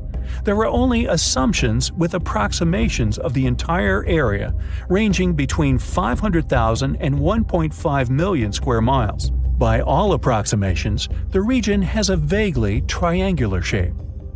In 1964, an American author named Vincent Hayes Gaddis first came up with the idea when writing an article for Argosy magazine. He used the Bermuda Triangle to describe a triangular region that has destroyed hundreds of ships and planes without a trace. It is pretty hard to get the number of lost ships and planes because some ships and aircraft have gone missing without leaving a trace. Their wreckage in the region has not been recovered, but the recorded stories should help us. Legends about the Bermuda Triangle date back to the 15th century, like that of the Italian explorer Christopher Columbus. When sailing through the Atlantic waters, he passed by this location in the late 1400s. In what we now know as the Bermuda Triangle, he saw a huge flame that seemed to just crash into the ocean. Later, he saw an unusual light flashing in the distance at the exact location. Like many other sailors since then, his compass had severe malfunctions. Flight 19, a Navy plane on a routine schedule back in 1945, also started the Bermuda Triangle legend. It was commanded by Lieutenant Charles Taylor, and it's recorded that he just got lost in the triangle for no reason. Since pilots had no GPS back then, they had to trust their compasses and keep track of how long they'd been flying in a specific direction and their speed. Shortly after completing the task, both of the compasses on board stopped working correctly. Records found after the plane's disappearance also indicate that Taylor didn't have a watch on that particular day. The initial report stated that pilot error was to blame for this unfortunate event. However, because people weren't satisfied with this outcome, it was changed to causes or reasons unknown after several reviews. One surviving pilot named Bruce Guerin suggested he went through an electronic fog while passing above the triangle, making him travel through time. In 1970, when this incident happened, he was flying his aircraft when it was surrounded by two huge clouds that formed a whirlpool and spiraled. Like many others before him, he noticed that his navigation devices were malfunctioning. When he eventually made it out of those clouds, he discovered that his flight had only taken 35 minutes. It should have taken 75 in total. Since he had no other reasonable explanation for what he went through, he believed he must have been pushed forward in time. It's not only strange-looking clouds that have been seen above the Bermuda Triangle. In 2014, a pilot recalled almost colliding with a flying object that he could not identify whatsoever. Some of these strange encounters were even caught on tape. It's the case of an early 2015 flight whose passengers noticed a curious object just floating over the ocean. The pilots have yet to figure out what they actually saw back there. Okay, not all of the possible explanations have been this unusual. Oceanographers, for example, have also tried to explain why ships disappear around here. So they recently came back to one of their old theories: rogue waves. These are immense walls of water that just pop up suddenly. If multiple such waves rise simultaneously, they overlap like a wave sandwich. If one single wave can reach over 30 feet tall and happen simultaneously, it can create a rogue wave that can surpass 100 feet high. These types of waves can quickly overtake even the biggest of ships. Meteorologists came up with their own explanation too: hexagonal clouds.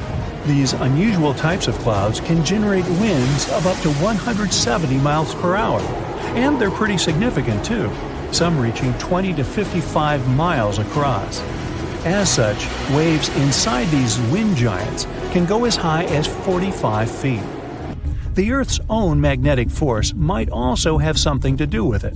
Within the Bermuda Triangle, compasses point to true north, the geographic North Pole, rather than magnetic north, the shifting magnetic North Pole.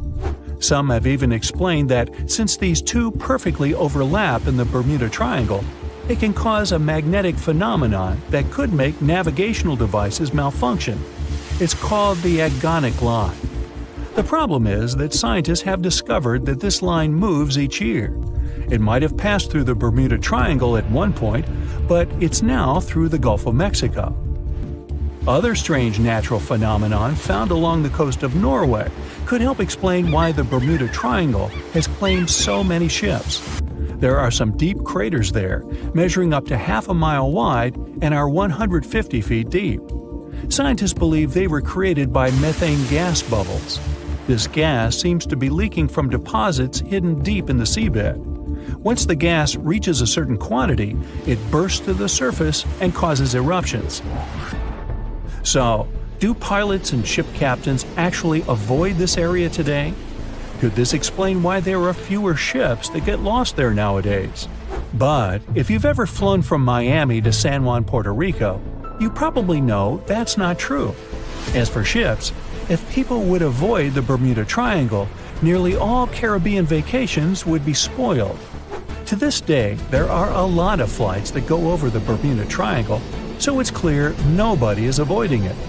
This place is one of the most heavily traveled shipping lanes in the world. Nowadays, the Bermuda Triangle has heavy daily traffic, both by sea and air. But the Bermuda Triangle is indeed subject to tropical storms and hurricanes that happen very often. Let's also keep in mind that the Gulf Stream, a strong ocean current that causes sharp changes in local weather, passes through the Bermuda Triangle. Besides, the deepest point in the Atlantic Ocean, the Milwaukee Depth, is also located in the Bermuda Triangle. The Puerto Rico Trench reaches almost 27,500 feet at the Milwaukee Depth. So, if you think about it, the whole mystery is a perfect combination of human error, bad weather, and a lot of ship traffic. This was confirmed by data provided by the U.S. Coast Guard. If you look at percentages, the number of ships or planes that go missing in the Bermuda Triangle isn't different from anywhere else. Disappearances do not happen more often than in any comparable region of the Atlantic Ocean. Official statistics say around 50 ships and 20 airplanes have vanished while traveling through this region. So that's another reason why the total number is so hard to pinpoint. Nobody could describe its rescue in official records if a boat was reported missing. There are also some events that, it turns out, didn't happen at all, adding to those false reports, like that of a plane crash back in 1937 off Daytona Beach, Florida, that local papers surprisingly revealed nothing about. Welcome, dear listeners, to another episode of our exploration series. Today, we're diving deep into a world that is closer to us than the moon, yet remains largely unexplored. A world that covers over 70% of our planet's surface, yet we've only scratched the surface of its mysteries. Yes, you guessed it right. We're talking about the vast, the deep, the beautiful, and the mysterious, our oceans. Despite our technological advancements, we've explored just a mere 5% of these underwater worlds. To put that into perspective, more people have set foot on the moon than have ventured into the deepest part of our oceans, the Mariana Trench. So, buckle up as we embark on this fascinating journey, exploring the depths of our oceans, the creatures that inhabit it, the unique phenomena that occur beneath the waves, and the challenges we face in uncovering these underwater secrets. Stay tuned as we dive deeper than ever before into the mysteries of our blue planet. Let's make pause for a moment and consider the immense pressure and depth that we're dealing with. It's easy to forget when we're standing on the shore, watching the waves gently lap against the sand, that beneath the tranquil surface of the sea lies a world that is as alien to us as the surface of another planet. Imagine, if you will, descending into the ocean. As you go deeper, the light from the sun fades, replaced by an all-encompassing darkness. the weight of the water above you increases, and with it the pressure. This is a world where the pressure isn't just a metaphorical weight on your shoulders, but a literal one. At greater depths, the pressure is so intense that it's harder to send people to the bottom of the ocean than to send them into space. Yes, you heard it right. Space, the final frontier for many, is easier to reach than the depths of our own oceans. In space, as we ascend through the Earth's atmosphere, the pressure drops to zero. But in the ocean, it's a different story. The deeper you go, the greater the pressure, reaching levels 1,000 times greater than on land. It's like having hundreds of elephants standing on your head. It's a world where human beings, as we are, cannot survive. Yet despite these extreme conditions, life thrives. Creatures of the deep have adapted to survive in this high-pressure environment, leading to a biodiversity that is as stunning as it is surprising. But for us, to explore these depths, we need to overcome these challenges. We need to build machines capable of withstanding these pressures, and we need to find ways to protect ourselves from the crushing weight of the water above us. As we delve deeper into our exploration, we encounter a fascinating phenomenon: the shifting of oceans and continents. The Earth as we know it has not always looked the same.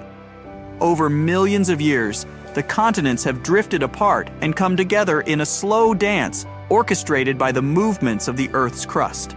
The Atlantic Ocean, for instance, is a testament to this incredible geological process. It was formed when the North and South American continents separated, creating a vast body of water in between. And even now, it continues to grow, expanding at a rate of about 2 inches per year. On the other hand, the Pacific Ocean, the largest and deepest of Earth's oceanic divisions, is slowly shrinking. This constant, albeit slow shift in our planet's geography is a reminder of the dynamic nature of Earth. These movements not only shape the physical landscape of our planet, but also influence the distribution and evolution of species in our oceans. The shifting continents have created diverse habitats, leading to the evolution of a myriad of marine species, each adapted to their unique environment. The ocean is a treasure trove of natural wonders, many of which are as astounding as they are unexpected. Beneath the surface, there are features that rival, if not surpass, the grandeur of those we see on land. Consider, for instance, the existence of underwater lakes and rivers. Yes, you heard it right, lakes and rivers within the ocean itself. This seemingly paradoxical phenomenon is possible due to a combination of salt water and hydrogen sulfide, which is denser than the surrounding water. This denser mixture forms lakes and rivers that flow right inside the ocean, creating an otherworldly spectacle for those fortunate enough to witness it. And then, there's the world's biggest waterfall, not on land but underwater. Known as the Denmark Strait Cataract, it's located in the waters between Iceland and Greenland. Standing at an impressive 11,500 feet tall, it dwarfs the likes of Niagara Falls. This underwater waterfall is possible because cold water is denser than hot water, causing it to drop into the much warmer Erminger Sea. But the wonders don't stop there. The longest mountain chain on Earth, the Mid-Ocean Ridge, is also hidden beneath the ocean's surface. Stretching almost 40,000 miles long, it's a testament to the Earth's dynamic nature. Yet, despite its size, we've studied only about 1% of this underwater mountain range. We know less about this chain than we know about the surface of Mars or Venus. These features, hidden beneath the waves, remind us of the ocean's complexity and grandeur. They challenge our understanding of the natural world and invite us to explore further, to uncover more of the ocean's secrets. As we journey deeper into the ocean, we encounter the true stars of this underwater world, the marine life. The ocean is teeming with a diversity of life forms that is as breathtaking as it is varied. From the smallest plankton to the largest whale, each creature plays a vital role in the complex web of life that exists beneath the waves. Consider the corals, not just a single organism, but a bustling community of life. These underwater cities provide shelter, food, and breeding grounds for a multitude of marine species. They are the rainforests of the sea, teeming with biodiversity. Then there are the algae, the unsung heroes of our planet. These microscopic organisms produce about half of the world's oxygen through photosynthesis, a process that also absorbs carbon dioxide, helping to mitigate climate change. The ocean is also home to some of the most fascinating creatures on Earth. Take the octopus, for example. This intelligent invertebrate has 3 hearts, 9 brains, and can change both its color and texture in a split second to blend in with its surroundings. Or the Antarctic fish, which have developed natural antifreeze proteins to survive in the icy waters of the Southern Ocean. These proteins prevent ice crystals from forming in their blood, allowing them to thrive in conditions that would be lethal to most other fish. And let's not forget the sharks, the apex predators of the ocean. With their streamlined bodies and highly developed senses, they are perfectly adapted for a life of hunting in the ocean. These are just a few examples of the incredible diversity of marine life in our oceans. Each species, each individual, is a testament to the power of evolution and the adaptability of life. The more we learn about these creatures, the more we realize how much more there is to discover. As we venture further into the depths of the ocean, we encounter creatures that seem to belong more to the realm of science fiction than the natural world. These deep-sea dwellers have adapted to survive in an environment that is among the most inhospitable on Earth. Take, for instance, the goblin shark. With its long, flattened snout and protruding jaws filled with nail-like teeth, it's a creature that seems to have been plucked straight out of a nightmare. Yet, it's perfectly adapted to its deep-sea environment, using its unique jaws to snatch up prey in the dark depths. Then there's the fangtooth, a fish that, true to its name, boasts some of the largest teeth of any fish in the ocean, relative to its body size. Despite its fearsome appearance, the fangtooth is quite small and harmless to humans. The frilled shark, another deep-sea dweller, is often referred to as a living fossil because its primitive features have changed little over millions of years. With its serpentine body and fringed gills, it's a striking reminder of the diversity of life in the deep sea. And let's not forget the Mariana snailfish, a species that calls the deepest part of the Mariana Trench home. Living at a depth of 24,000 feet, it's the deepest living fish ever discovered. In this extreme environment where the pressure is 1,000 times greater than at sea level, the snailfish thrives, demonstrating the incredible adaptability of life. These deep-sea creatures, with their alien-like appearances and incredible adaptations, challenge our understanding of what life can endure. They remind us that even in the harshest conditions, life finds a way to thrive. As we continue our exploration, we encounter a surprising fact about our oceans. They are, quite literally, a gold mine. It's estimated that there are about 20 million tons of gold dispersed throughout the oceans. However, before you start planning your underwater treasure hunt, there's a catch. The gold in the ocean isn't clustered together in easy-to-find nuggets or veins. Instead, it's spread throughout the ocean's waters, at a concentration of about 13 billionths of a gram per liter of seawater. To put that in perspective, you would need to process over 50 million liters of seawater to collect a single gram of gold. That's about 20 Olympic-sized swimming pools for a piece of gold that would barely cover your fingertip. Even on the seafloor, where gold can accumulate in higher concentrations, it's still not an easy task to extract. The gold is embedded in rocks or mixed with other sediments, requiring extensive mining operations to collect.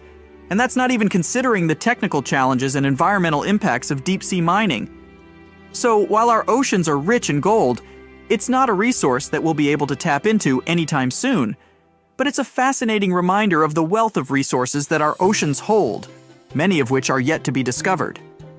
As we delve deeper into the mysteries of the ocean, let's turn our attention to a peculiar phenomenon that has puzzled scientists for decades, a unique sound known as the bloop.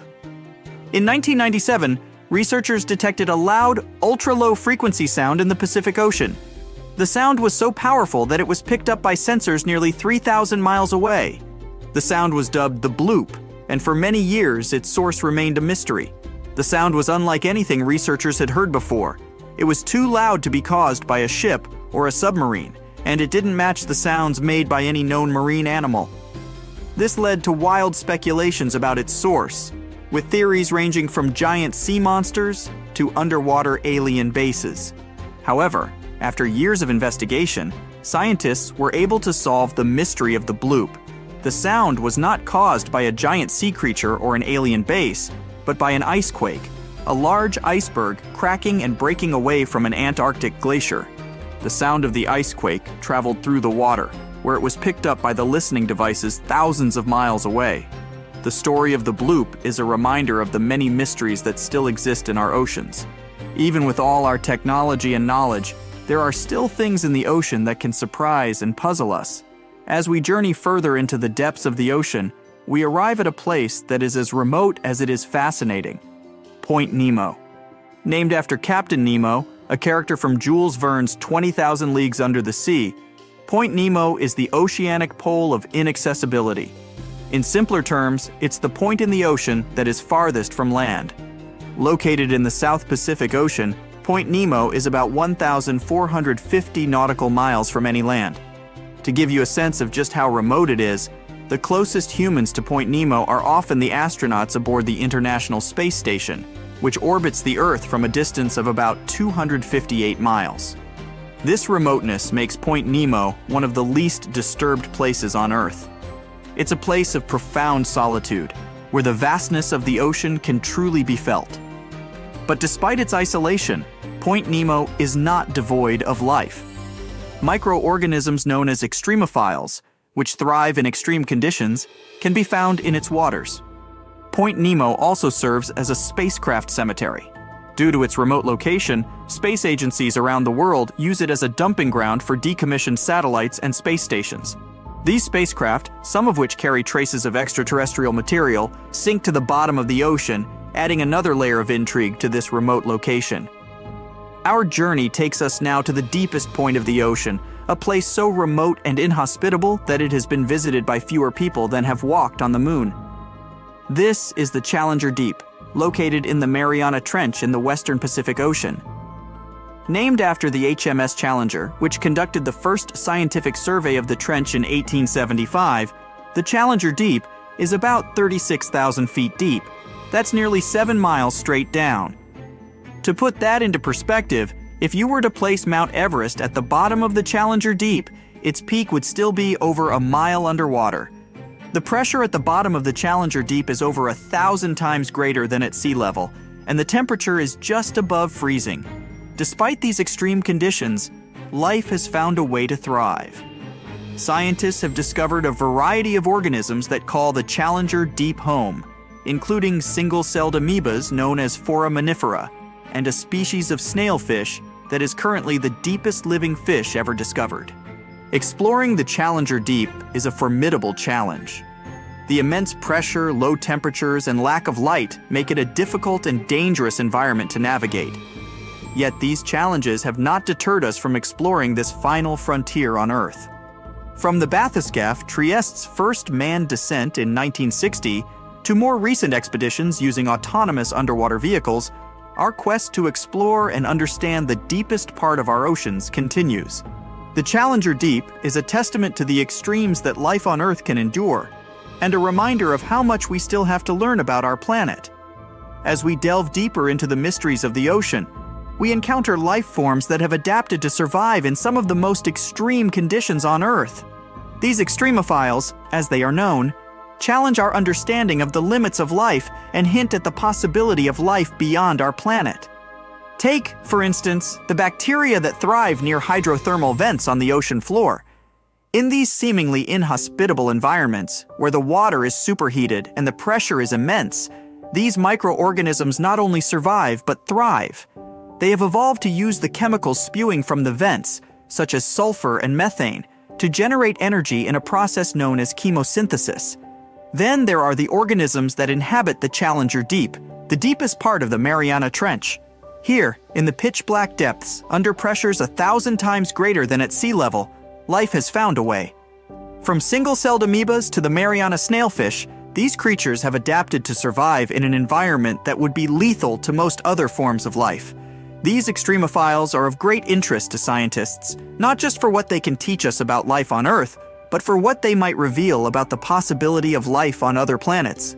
If life can survive in the extreme conditions of the deep sea, could it also exist in the icy oceans of Jupiter's moon Europa, or beneath the surface of Mars? As we continue our journey through the depths of the ocean, it's important to acknowledge the tools and technologies that make our exploration possible. These devices, designed to withstand the extreme conditions of the deep sea, allow us to venture where humans cannot go, revealing the mysteries of the ocean to us. One such tool is the deep-sea submersible. These vehicles, which can be manned or unmanned, are designed to withstand the immense pressure of the deep sea. They are equipped with strong lights to illuminate the dark depths and cameras to capture images and videos. The bathyscaphe Trieste, which reached the bottom of the Challenger Deep in 1960, and the Deep Sea Challenger, which made the same journey in 2012, are examples of manned submersibles. Then there are the remotely operated vehicles, ROVs, which are controlled from a ship on the surface. ROVs can stay underwater for much longer than manned submersibles and are often used for detailed scientific research and exploration. They are equipped with robotic arms to collect samples and high-definition cameras to document their findings. Autonomous underwater vehicles, AUVs, like the Nereus, are another important tool for deep-sea exploration. These vehicles can operate without a tether to the surface, allowing them to explore areas that are difficult to reach with other methods. They use advanced navigation systems to move through the water and can be equipped with a variety of scientific instruments to collect data. These tools, along with advancements in sonar mapping and satellite technology, have revolutionized our understanding of the ocean.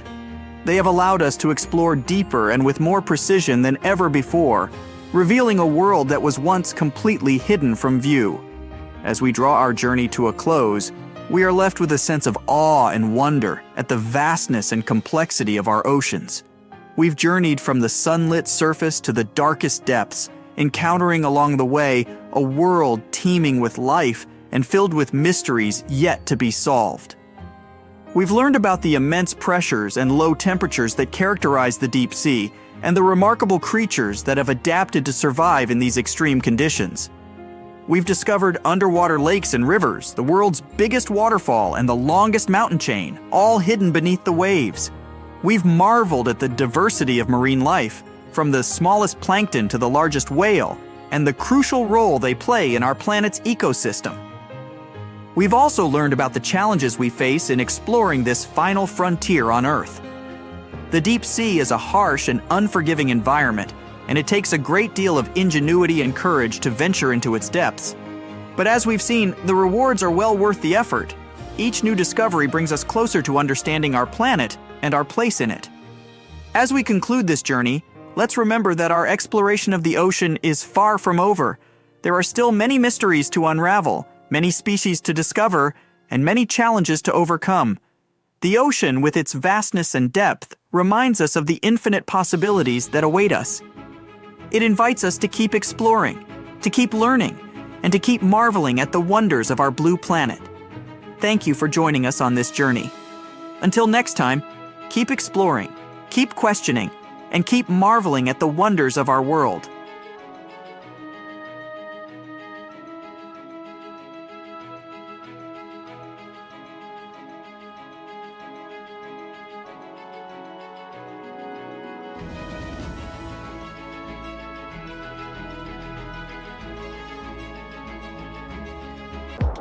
Want to high-five a sea creature?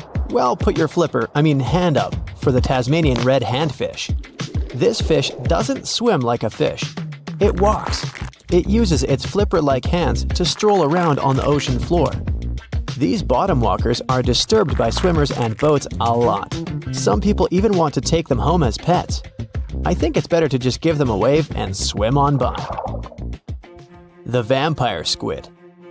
Its species name is Vampiroteuthis infernales, which translates to vampire squid from hell. Oh yes, this vampire squid means to terrify everyone with its name, its dark red color, its spikes at the bottom, and the scary fact that it can basically turn itself inside out. The vampire squid loves putting on a good show, but it's as harmless as a kitten is to humans. It's as if Dracula scared the pants off you, but he didn't have blood-sucking fangs. The vampire squid feeds on food particles from plants and animal matter floating near the ocean's surface. Since they're not predators, they need good defensive strategies, and their vampiric look is designed to ward off large creatures who want to eat them.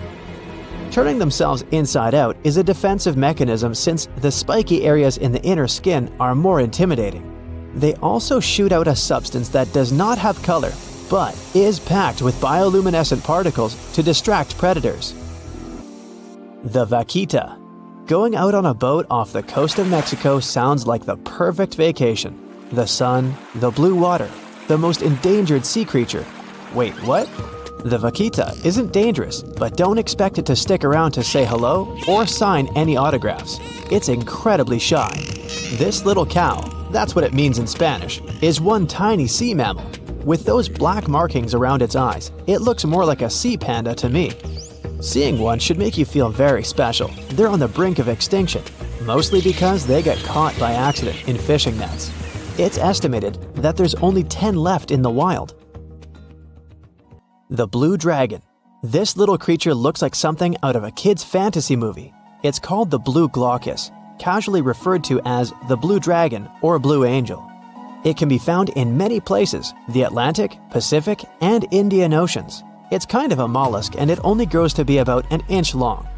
What you think is the back is actually the mollusk's bright underbelly. It regularly floats on its back so that its blue colors help it camouflage with the water's waves.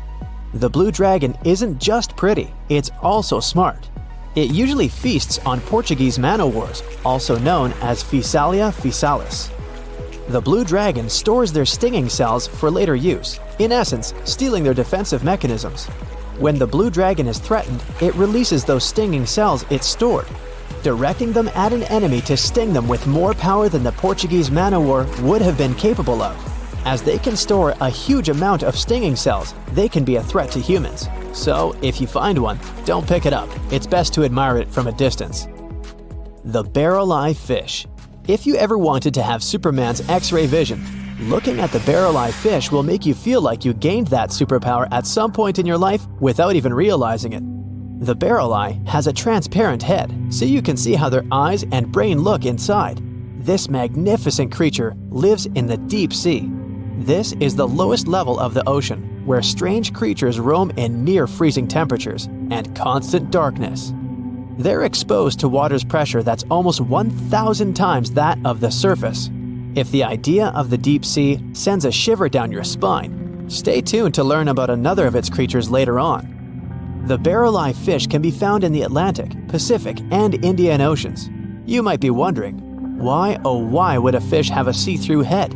And that would be a fair question. Since the species was discovered in 1939, it was believed that the fish's eyes were set to see straight ahead and couldn't move. So it was assumed that they had tunnel vision. Scientists Bruce Robinson and Kim Reisenbichler from the Monterey Bay Aquarium Research Institute recently discovered that the fish can move its eyes vertically to see through the top of its translucent head, thus noticing if there are predators or prey nearby. The transparent head also allows more light to enter so they can detect prey better. It's believed that the barrel-eye fish eats jellyfish and small fish species. If you dive in the ocean at night, you might be lucky enough to see how orange ball corallomorph blooms in the dark. But make sure to be quick because as soon as you turn on your flashlight to take a good look, it will retract its tubes back into itself. The Megalodon. The whale shark isn't the biggest shark known to humans. If the entire shark species were a kingdom, the prehistoric Megalodon would be the ruler of the sea.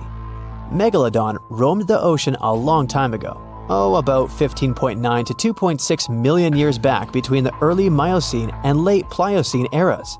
While they've long been extinct, people are still amazed to learn about these gigantic sea beasts. Megalodon could reach anywhere between 45 feet to 60 feet in length with jaws more than 6 feet wide. A fossil of a tooth that once belonged to a megalodon measured at 7 inches. Needless to say, I'm pretty stoked that these guys have long been extinct. But there's still some adventurers out there hoping to meet this monster one day. The Dumbo octopus. This adorable creature, or creepy creature, or however you want to see it, is officially called Grimpoteuthis.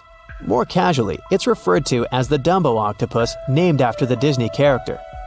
Though Dumbo, the elephant, not the octopus, was teased for his big ears, it's highly unlikely that this adorable octopus gets teased by its water neighbors.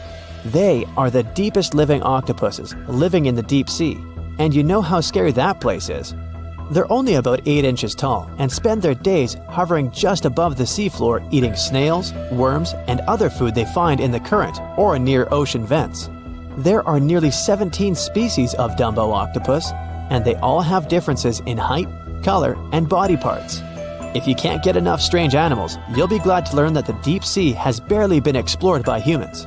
So, keep an eye out. There are bound to be more fascinating animals discovered in the deep in the future. The sea angel. These creatures might look and sound pretty cute, but their diet is far from sunshine and lollipops. Their favorite food are sea butterflies. They lay mucus traps for them and wait in ambush. The squat anemone shrimp. This shrimp is tiny, only 0.5 inches. It's also known as a dancer shrimp because of its peculiar behavior. When agitated, it raises its bottom above its head and does a little dance. Divers also say it readily jumps on their hands and cleans them. The coconut crab. This guy may look pretty creepy, especially when the sun goes down. Mature coconut crabs are around 3 feet in length. Their preferred foods are coconuts, but they can also hunt down lizards and even large birds. The slender snipe eel. Slender snipe eel is a slim and long creature that's still a mystery for marine scientists. It's 4 feet long and it has at least 750 bones in its spine, which is much more than any other animal in the world. The sea pen. Sea pen is 7 feet long and it has a lot of varieties, but most of them look indeed like a pen or a quill. The similarity is even more striking when the animal has a water-filled bulb that anchors it to the floor. The Persian carpet flatworm. This creature looks indeed like a carpet, despite being very small by comparison. It's only 4 inches long, able to become both male and female. It doesn't really mate with other flatworms. Rather, it fights them for the right to bear posterity. The flamingo-tongued sea snails. Tourists love these extraordinary snails for their pretty colors, thinking it's a shell, but in fact, the shell is quite dull and hidden underneath colorful soft tissues. They eat softer, toxic parts of corals and store their toxins to protect themselves. Whale watching is a popular bucket list item, but getting too close to these gorgeous sea creatures isn't the best idea, especially if you don't want to kick the bucket too early. Whales are generally curious and friendly giants, but they can be unpredictable when you cross their personal borders. First of all, they are huge, and one wrong move on their side could flip over your boat or seriously hurt you. Second, they are wild animals, and like any other wild animals, they can carry certain infections they could transfer to you if you get into direct contact. Plus, they have strong parental instincts, so if you approach their young by accident, they might think you want to take them away and will act accordingly. It is only safe to observe whales from the sea when you're accompanied by an experienced expert, both for your own good and for the good of the whale. Now, sometimes whales and dolphins strand themselves on the shore for reasons scientists still can't explain. Quite recently, over 200 whales have been found on a remote beach in Tasmania, Australia. A rescue team rushed to the location to save the whales, half of which were still alive. The rescue operation was really complex due to the remote location. The locals were trying to help the whales, covering them with blankets and pouring buckets of water on them to keep them alive. This mutual effort of regular people and professional rescuers helped save around 100 whales. As to why this happened, one theory says the stranded whales might have had a leader who had some problems with orientation and took the whole pod to the wrong place. The Australian box jellyfish looks just like any other jellyfish you've probably met in the sea. But don't let these creatures deceive you. They're considered the most venomous marine animals. Box jellyfish got its name because it does look a lot like a box.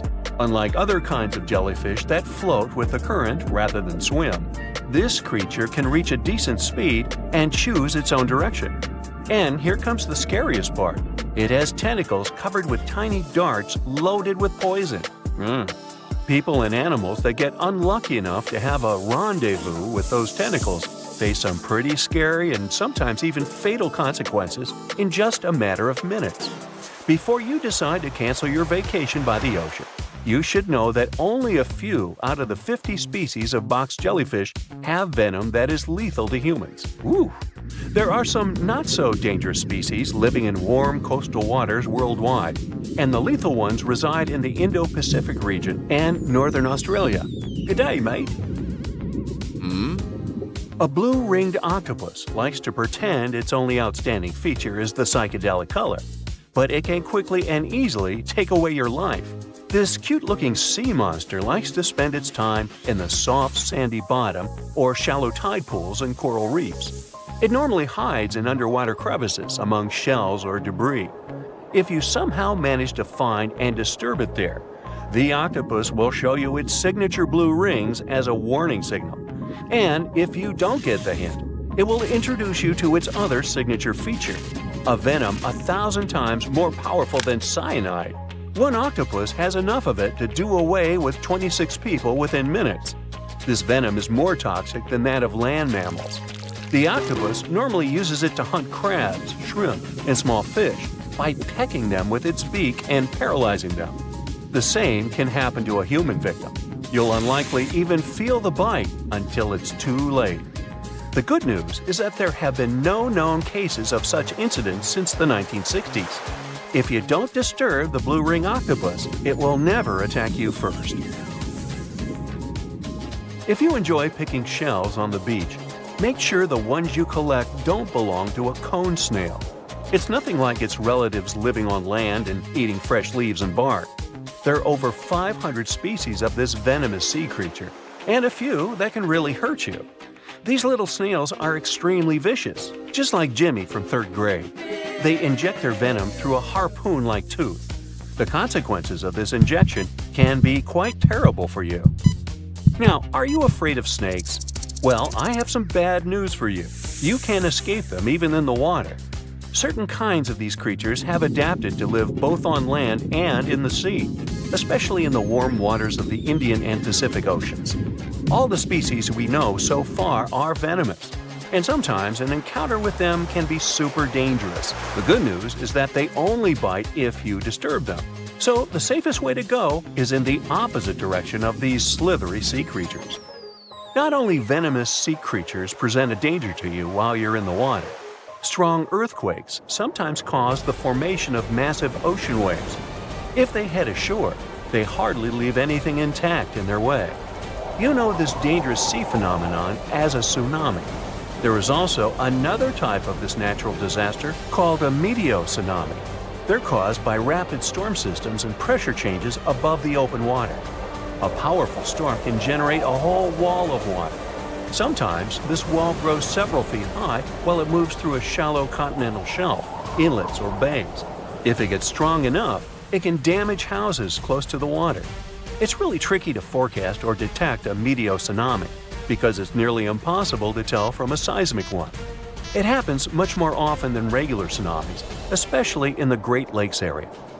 Now, the ocean can be dangerous to you, even if you're staying in what seems like safety on the shore. One such unpleasant surprise could be a sneaker wave moving your way. As you can guess from its name, waves like this sneak out on unsuspecting beachgoers. They look average, but turn out to be way bigger and more dangerous than you could imagine. Sneaker waves always appear without warning after smaller waves carry huge amounts of water, sand, and gravel. They're so powerful, they can carry swimmers further away into the ocean. They can swipe you off your feet and into the water when you're casually strolling on a jetty or the beach or on an outcropping nearby. Oregon State University researchers found that sneaker waves form in offshore storms that carry wind energy to the ocean surface. With all that energy, several waves unite and overlap into one beast that stands higher and goes further ashore than a regular wave. Another thing that makes them more dangerous is that they're hard to predict. The logic of regular wave formation doesn't work with them.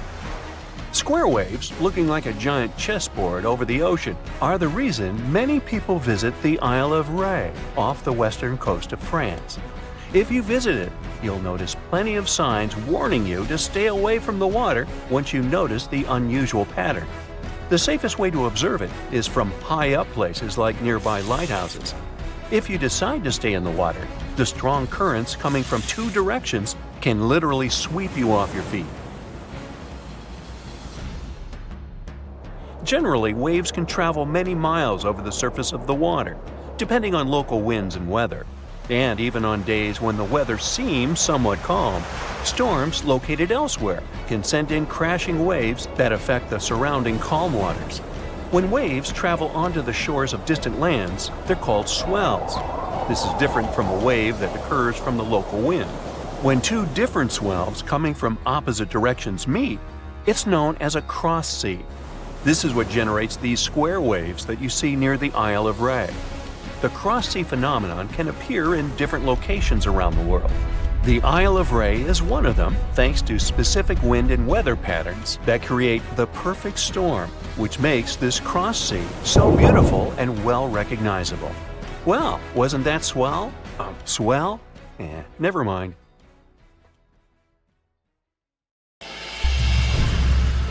Why has only the Bermuda Triangle become famous?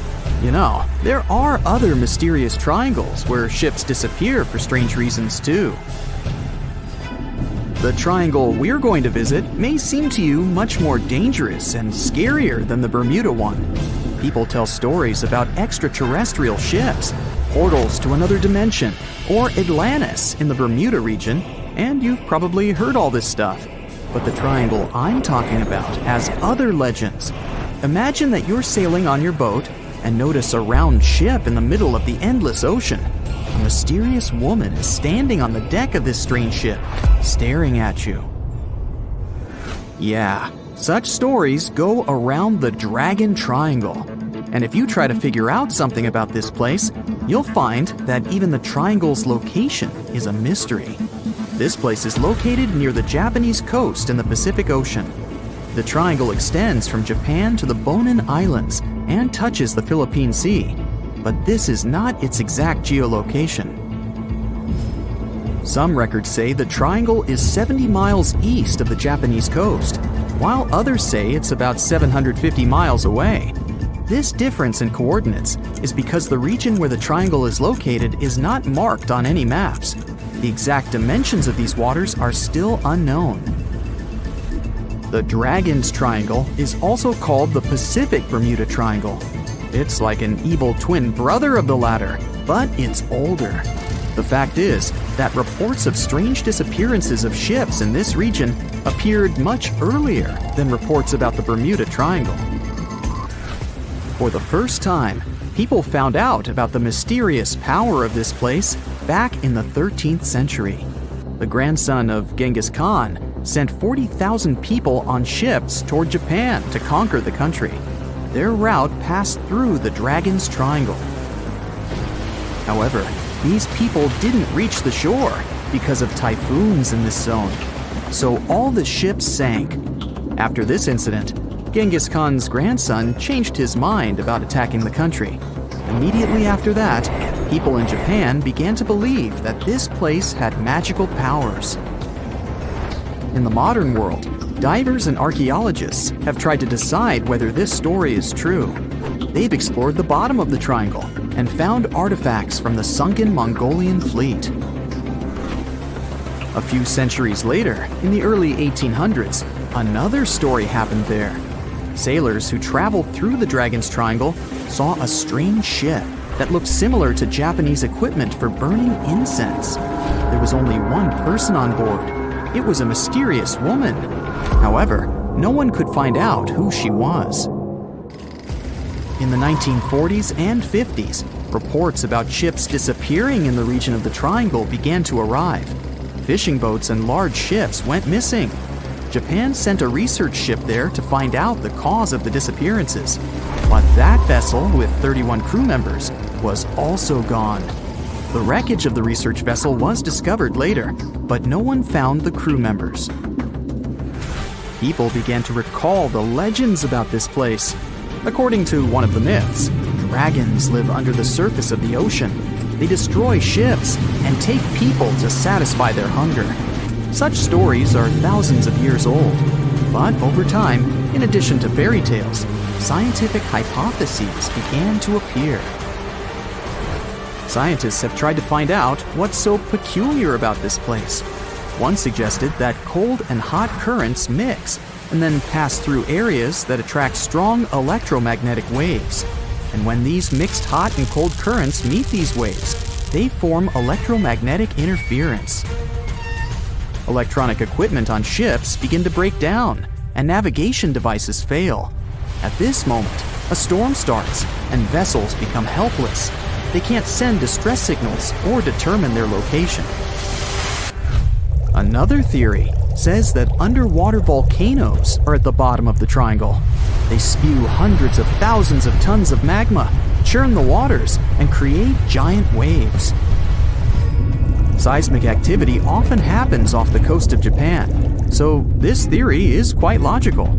Also, volcanic activity can explain ancient legends about underwater dragons. Besides, islands often appear and disappear in this region. When magma cools down underwater and creates layers, they move upward and form land.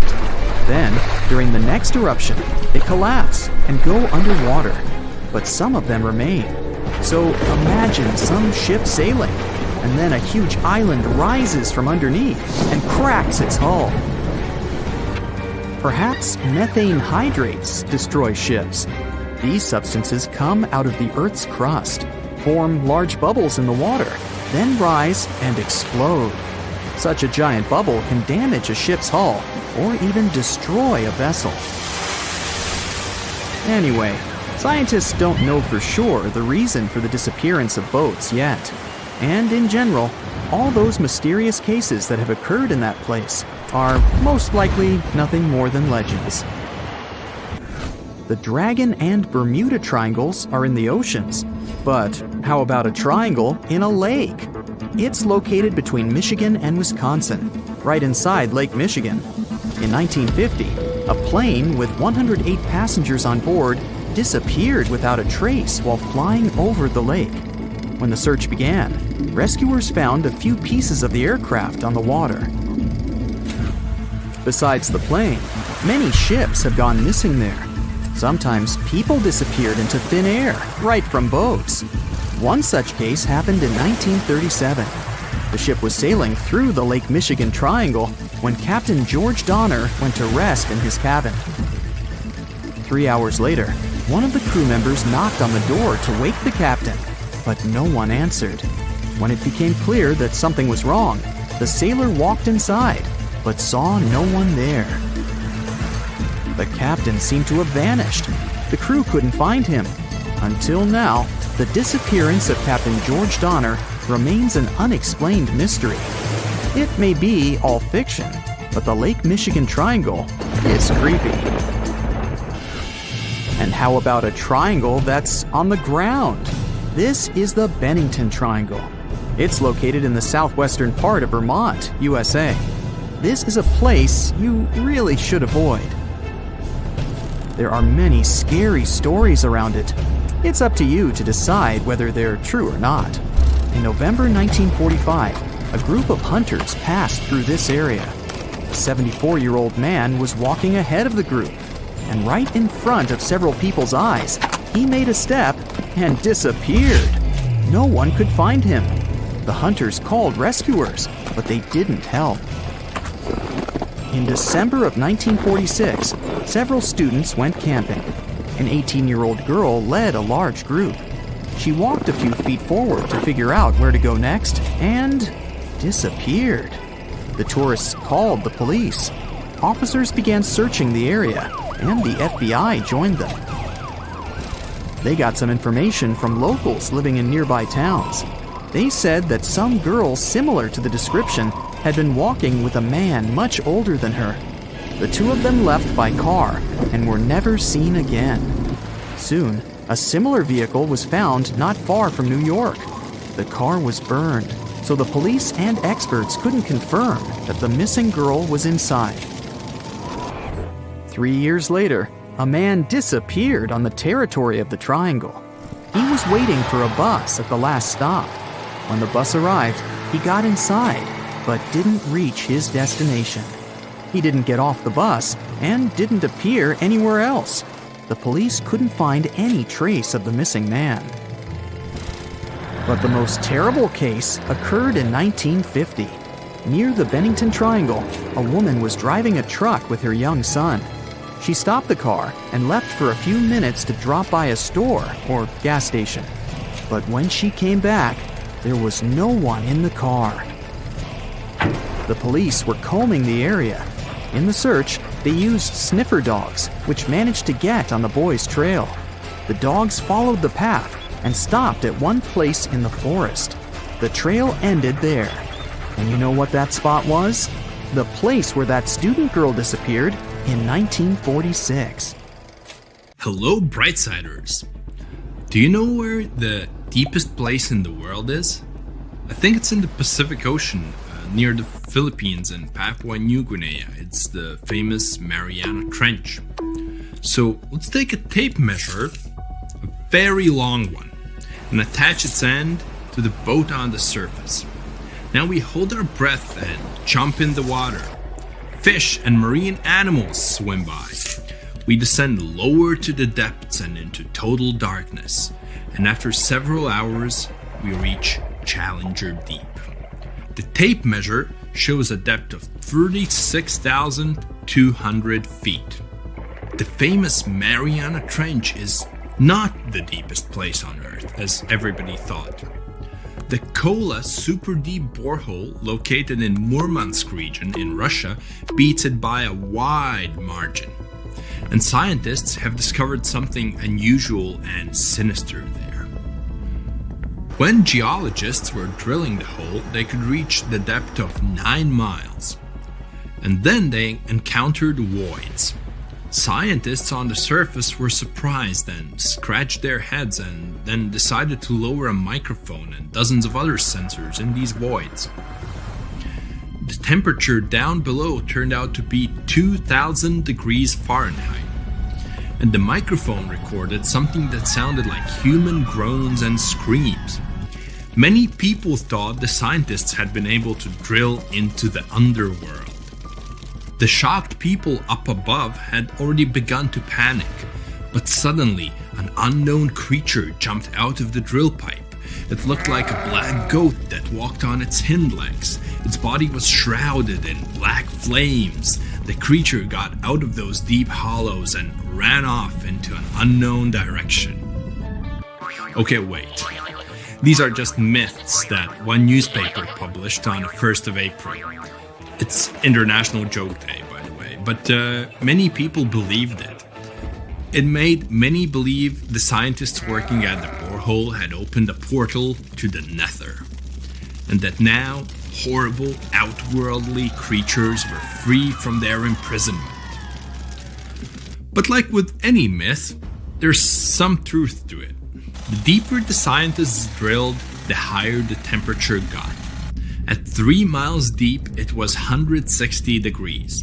At 4.5 miles, it was 250. And at the maximum depth of 7.5 miles, the sensors recorded a temperature of 413 degrees. One day, scientists heard a loud explosion underground. They stopped working and everyone tried to find out what caused such a loud pop. But there was seemingly nothing there. After a while, they continued drilling deeper, and at the same depth, no accidents happened. The drilling began in May 1970. They passed the first 4.5 miles quite easily, and it was primarily hard granite rock. It was like drilling through a hard wall. But then their drill went into softer layers, and the shaft of the hole began to crumble. It was like drilling in wet sand. Every time that workers took the drill out, there was a risk that the hole would collapse under its own weight. As that eventually happened, the scientists picked a new direction to drill, and you know what's interesting? In the end, the map of the entire well looked not like a straight beam from top to bottom, but like a tree trunk which had diverged into many different routes. 9 years later, scientists reached the depth of 31,400 feet and broke the world record for the deepest borehole. By 1983, they made it another 8,000 feet deeper. After a brief pause in the work, there was an accident. A part of the drill broke away from the main body and remained in the borehole. For several months, scientists tried to extract the drill, but nothing worked, and they had to return to the depth of 4.5 miles and start all over again. The drill was divided into sections, and one such unit could only last about 4 hours before it had to be replaced. In terms of depth, that was only about 32 feet of drilling. Then the drill was lifted to the surface, replaced, and lowered back down. On average, the drilling speed was about 200 feet per month. That's like a 20-story building. In 1990, 20 years after the work had begun, scientists reached the final depth of 40,230 feet. That's like 100 soccer fields down. And after another accident, the work stopped. Guinness World Records registered the Kola Super Deep Borehole as the deepest borehole in the world. It's like Mount Everest plus 9 Empire State Buildings on top of it. One of the most unusual discoveries at the Kola Super Deep Borehole was that the soil at the depth of about 2 miles almost perfectly matches the composition of the surface of the moon. It has given us more insight into how our ancient satellite appeared and formed. It seems that in the early stages of Earth's formation, a giant asteroid crashed into our planet. With that kind of force, it caused an explosion so powerful that part of our planet broke off and flew upward. This chunk of Earth remained in our planet's orbit, cooled, and later formed into the moon we know today. Another surprise for the workers was the presence of gold. There was about 2.5 ounces of gold for every ton of soil lifted. The deeper the scientists went, the older the rocks were. In layers of rock about 2.8 billion years old, they found fossilized remains of living organisms. It made the world of science bubble with excitement, as it meant that life on our planet appeared 1.5 billion years earlier than first thought. In the early 1990s, they shut down the drilling project. Gradually, the buildings around the borehole and the drilling equipment were lost. Today, a lot of tourists visit the place. It's because of those same myths about creatures from the underworld. Yes, there's a hole 7.5 miles deep under that rusty lid. But the scientists working there never reached their goal. They wanted to drill into the Earth's mantle, but to do that, they would have had to dig down to a depth of about 44 miles.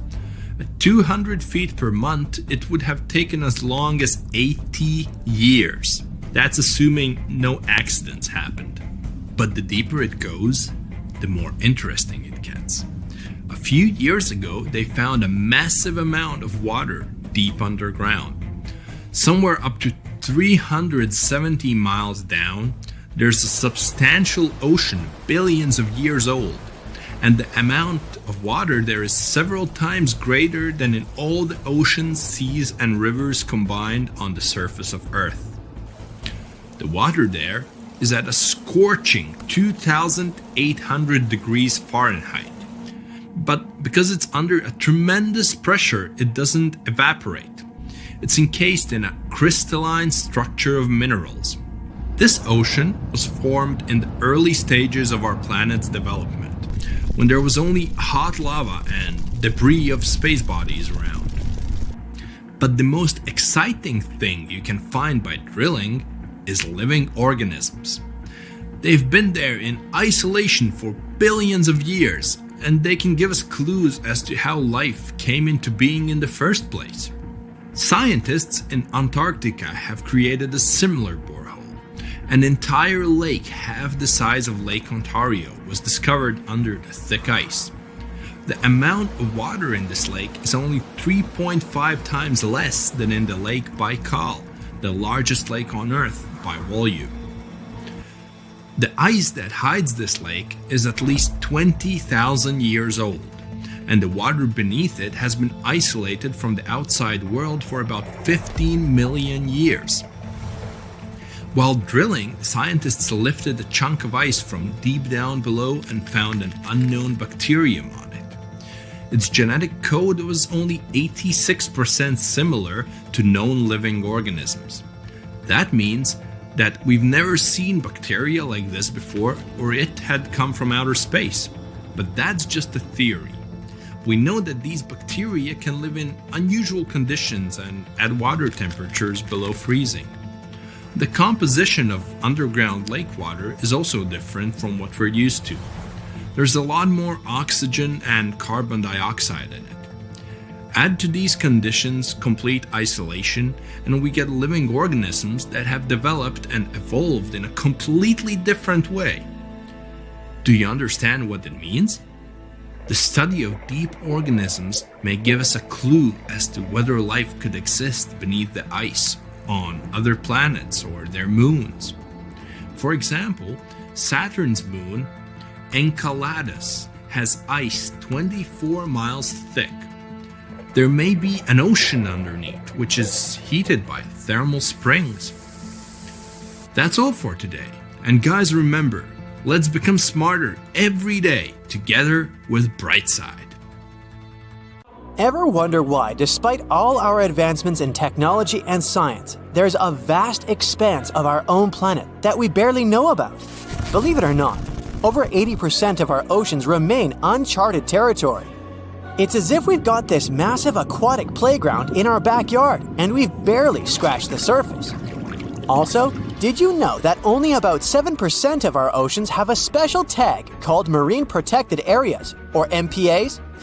How come this colossal body of water that envelops most of our planet is also among the most vulnerable and misunderstood spaces in the universe?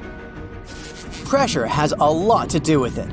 Our deep ocean is a beast of a place with no visibility, freezing temperatures, and pressure that's so intense that in certain areas it would make you feel like you're having the weight of 50 jumbo jets on your body. No wonder we're having an easier time sending people into space than to the bottom of the ocean. The deeper you go into the waters, the more pressure piles up. But let's not forget we have tech on our side, right? Scientists now use these cool satellite technologies that track the color of the ocean to check how much phytoplankton is there, for example. Why is this important, you might ask? Because these little plant-like critters are actually pretty major players in our big blue oceans. In the grand scheme of things in the aquatic world, phytoplankton is like the bedrock of the ocean food chain.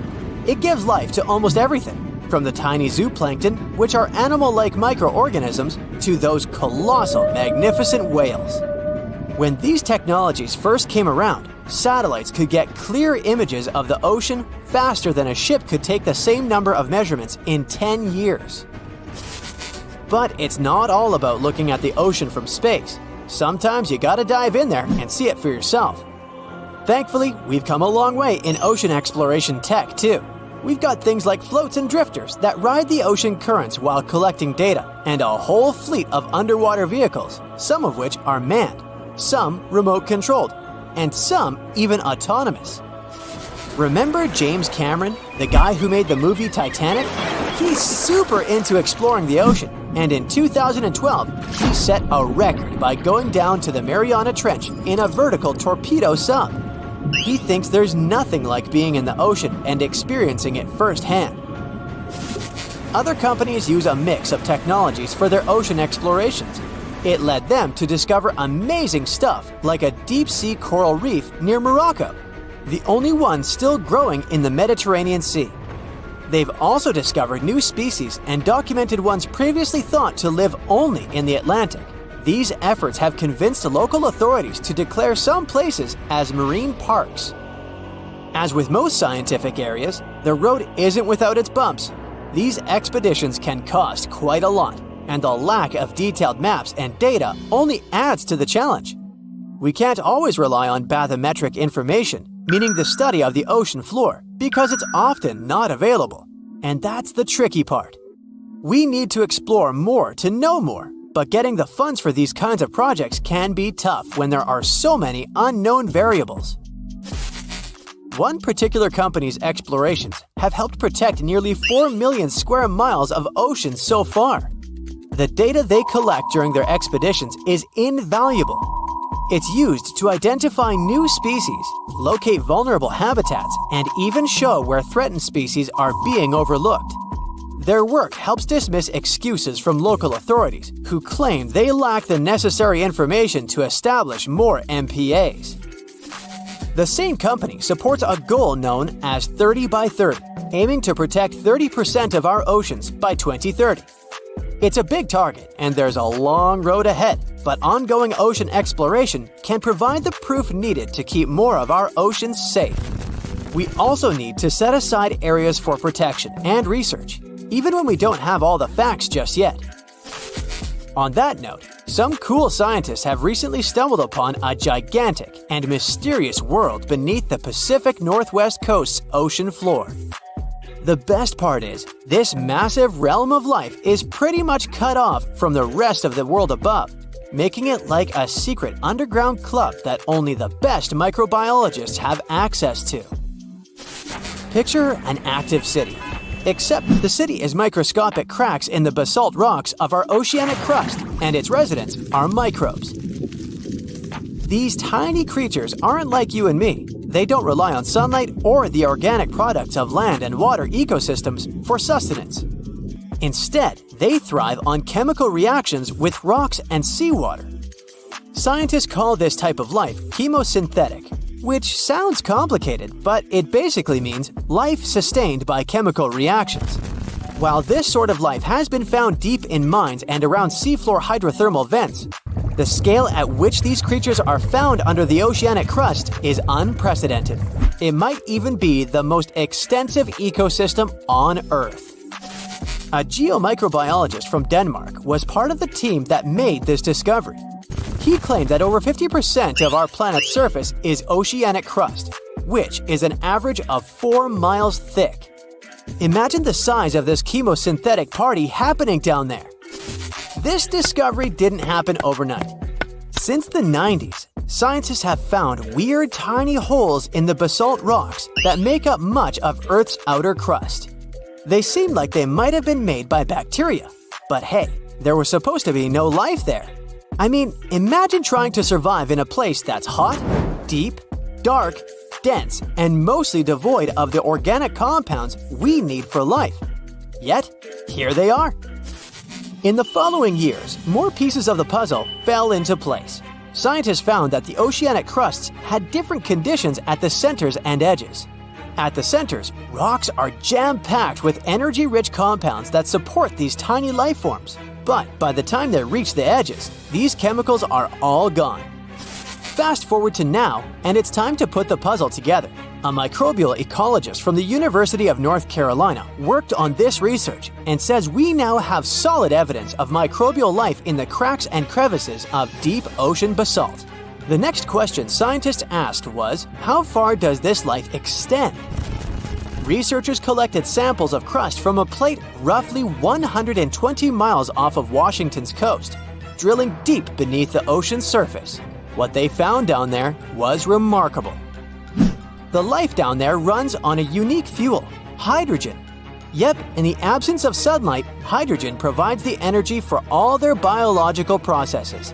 These microbes use hydrogen to transform carbon dioxide into organic matter. This matter and other byproducts, like methane, then fuel other organisms, creating a network of life. Of course, the life down there isn't as complex as the one we know up here.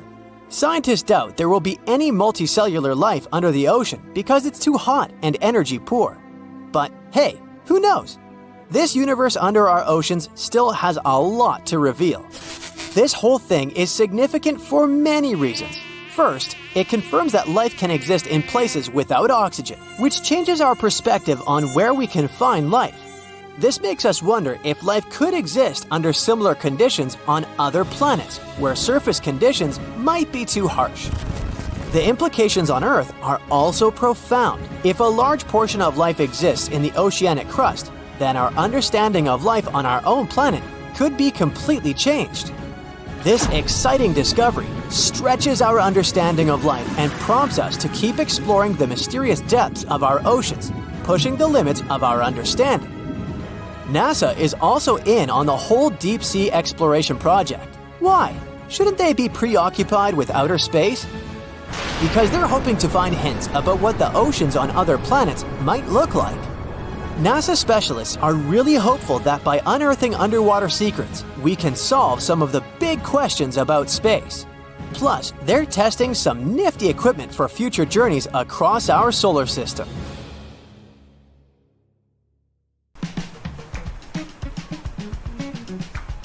Can you swim? Good. Because you're going on a journey to the deepest point of the Pacific Ocean. Now, put on your flippers. The very bottom of the Mariana Trench is awaiting. Now, get in the water. Really, come on. All right. 1 foot underwater. That's the depth you can swim with no special gear like a mask. Hey, look, must be some tourists. Or whales. 10 feet underwater. That's a little deeper than the public pools and beaches around the United States. You can see colorful fish and even phytoplankton that feed on the sun's rays. 26 feet down. This is the depth at which the foundations of the floating city of Venice in Italy stand. Builders laid columns at that depth on which they later built houses and streets. 30 feet underwater. You start to feel a lot of pressure. When you're on the surface, you're under atmospheric pressure, 15 pounds per square inch. But here, at 30 feet, that pressure is doubled. All the air pockets in your body, like your lungs or ears, begin to compress from this pressure, giving you discomfort. But no worries, your organs are soft and elastic, so you can keep diving. 40 feet underwater. Oops, you're running out of air.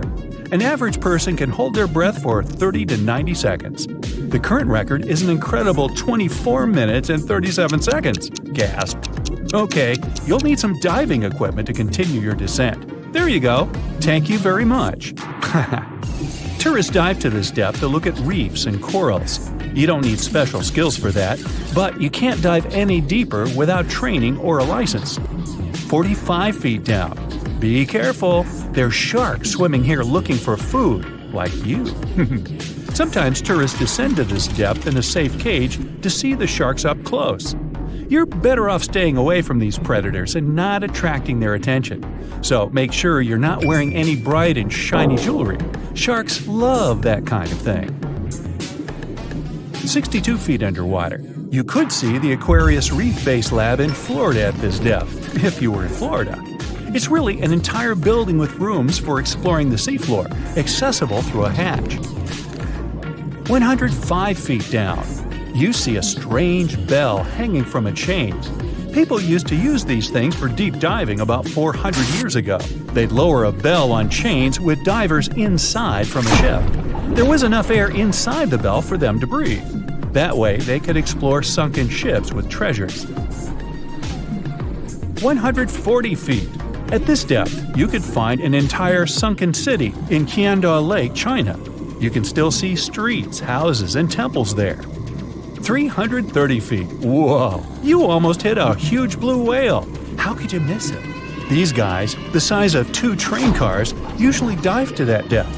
Shh! Let's listen to them sing for a while. It's beautiful. Now, let's keep going. 660 feet. This is where most of the ocean life ends. Sun rays hardly penetrate any deeper into the water. Everything below are unusual fish like this angler. They have such an unusual appearance because they have to adapt to the high pressure here. 702 feet underwater. This is the last mark where you'd see a human without diving equipment. This man holds the title of the deepest man on Earth, and he's the only one who has managed to get to this depth. The water pressure on his body here was 20 times greater than that on the surface. 985 feet. Ooh, what was that sound? Whoa, that's a submarine. That's the maximum depth they can dive to. Some of them can reach speeds of 26 miles per hour. Fun fact, an ostrich can run twice as fast, but she can't swim. 1,090 feet. Say bye to this scuba diver. You won't see them any deeper than this. The world record was set in the Red Sea. It only took the diver 12 minutes to reach this depth, but it took him a whole 15 hours to return to the surface to avoid decompression sickness. So now you get an atmospheric deep diving suit. It's completely sealed, and you won't feel the insane water pressure on your body in it. 1,454 feet. If you stuck the Empire State Building in the water, its tip would be here, and all the carpet inside of it would be wet. 2,300 feet down. The water pressure here is 70 times greater than on the surface. The flexible plastic parts of your suit can't withstand that kind of pressure. So here's some urgent delivery. It's an ultra-deep submersible. Now you can continue your dive all the way down. 2,717 feet. Here you'd see the tip of the tallest building on Earth, the Burj Khalifa. Alright, who's sinking all the tall buildings around here? 5,387 feet. This is the depth of one of the oldest and deepest lakes in the world, Lake Baikal. Its area is slightly larger than the entire country of Belgium. 8,040 feet. That's the record depth the Perdido oil platform reaches in the Gulf of Mexico, and its above-water part with 3 decks is almost as high as the Eiffel Tower. 11,962 feet. This is the average depth of the Atlantic Ocean. You can see a huge tube as wide as a giraffe's neck, and it just seems to be endless. True, this cable connected Europe and North America and used to serve for telegraph communications. 12,303 feet underwater. Suddenly, in the darkness, you see the outline of a ship. No way! That's the Titanic itself. The intense water pressure would crush a person at this depth, so you can only dive down to the Titanic in a submarine. 13,123 feet. Whoa!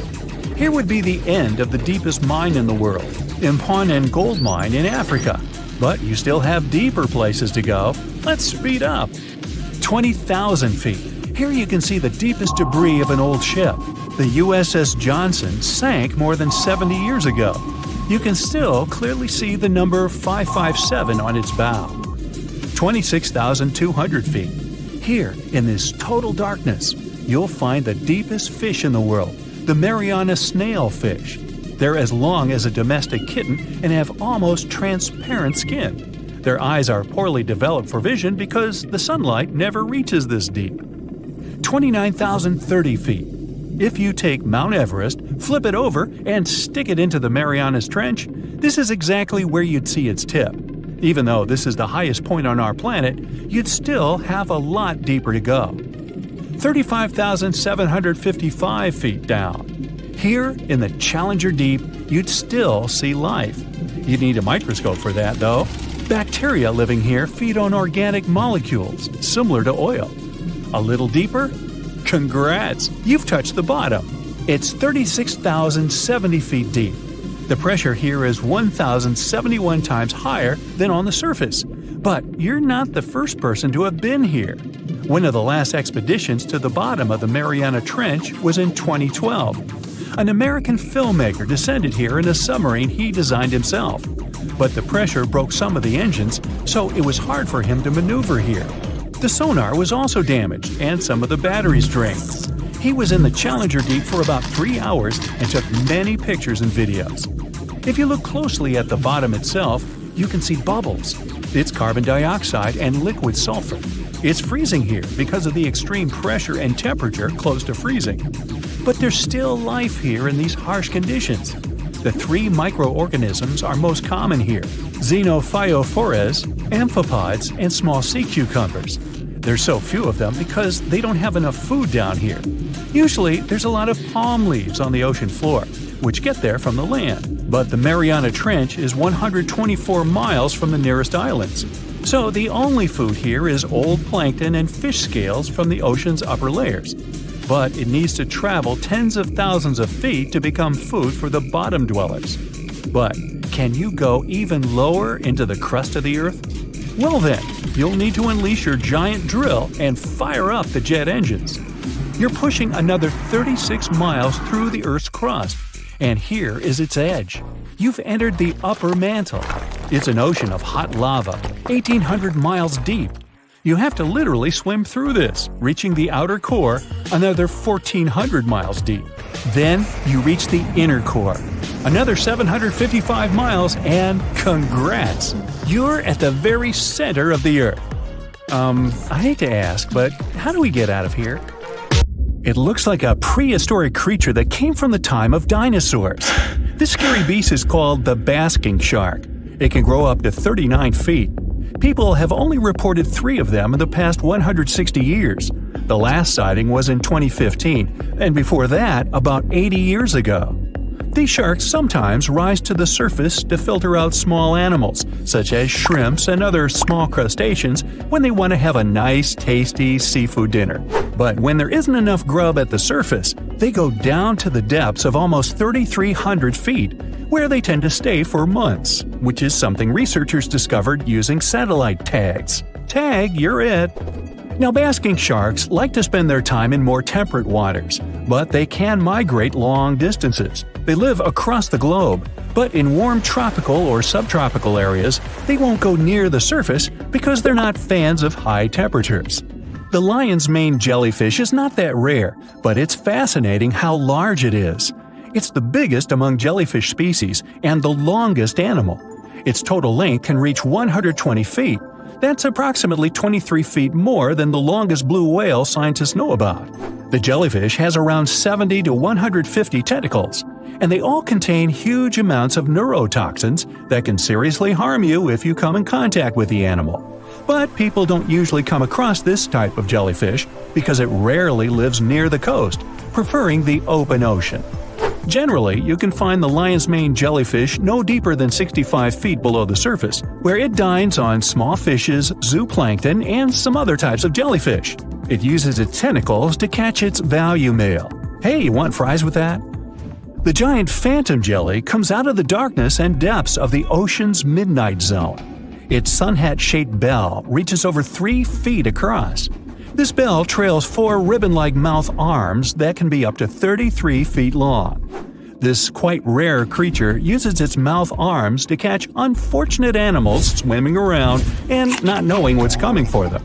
Giant phantom jelly propels itself through the water with periodic pulses coming from its orange head. It glows faintly and mysteriously in the pitch-black depths. It lives across the globe in all the oceans except for the Arctic. I'm guessing it's too cold.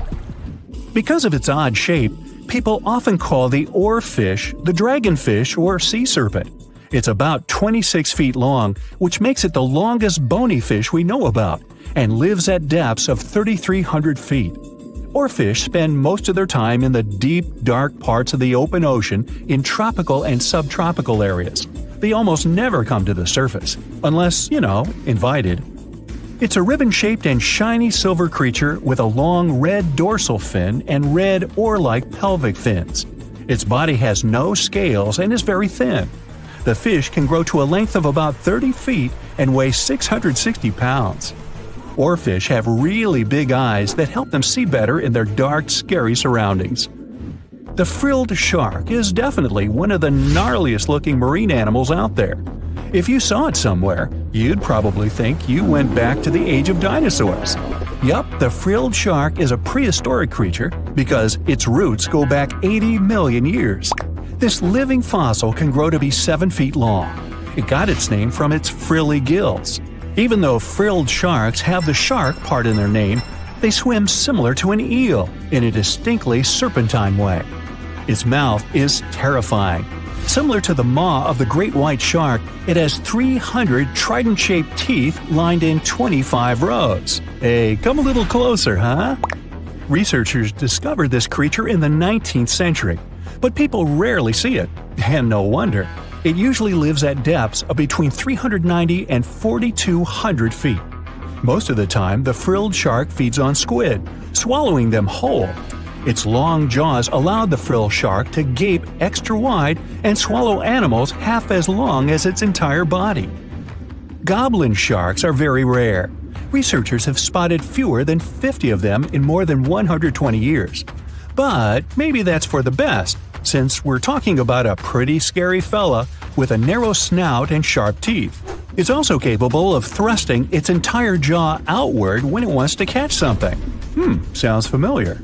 As it's lurking through the dark depths of the ocean, A goblin shark sees a small squid that looks quite yummy. The dangerous animal inches toward the squid.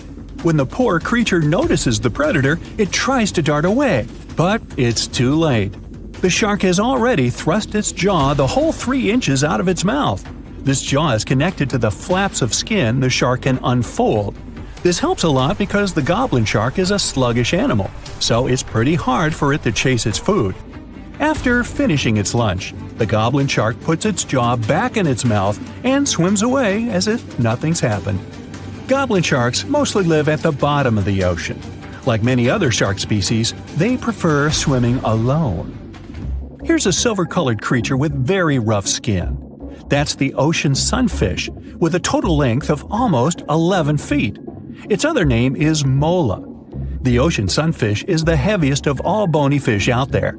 People sometimes call it a swimming head because of its bizarre appearance. These creatures have such a weird shape because they're born with a back fin that never actually grows. It just folds into itself as the animal matures and creates a rounded rudder. The sunfish is a bit clumsy. It moves with the help of its mighty fins that allow the animal to swim on its side. This marine inhabitant is a solitary creature. It mostly feeds on zooplankton and jellyfish. The spotted wobbegong is one of the world's rarest sharks. It grows to be more than 10 feet long. It may not look as terrifying as some of its shark relatives, but it's pretty good at catching unsuspecting animals swimming past, mostly during the night. The animal has a spiracle, which is why it can breathe while staying still at the bottom of the ocean. It's motionless most of the time, which is why you can barely notice it. Its flat body and large pelvic and pectoral fins blend in with the underwater terrain. That's why they're so good at hiding. This ability helps when these sharks want to protect themselves too. Wobbegong means carpet shark. They usually live close to the ocean floor in coral reefs, on sandy bottoms, and under piers. People have even spotted the shark in the water that is barely deep enough to cover its flattened body. Now, blobfish lack teeth and bones, so they can't actively hunt. Since they don't have much muscle mass, they can barely move around. Hey, I had a roommate like that once. They get their energy from animals they scoop up from the seafloor. They also know how to conserve this energy. That's how it usually goes with deep-sea creatures. They don't have as much food as those animals that swim closer to the surface. Instead, they have special body mechanisms that allow them to save energy for the times when they don't have much to eat. Pressure at the depths where the blobfish lives is 120 times as high as that at the surface.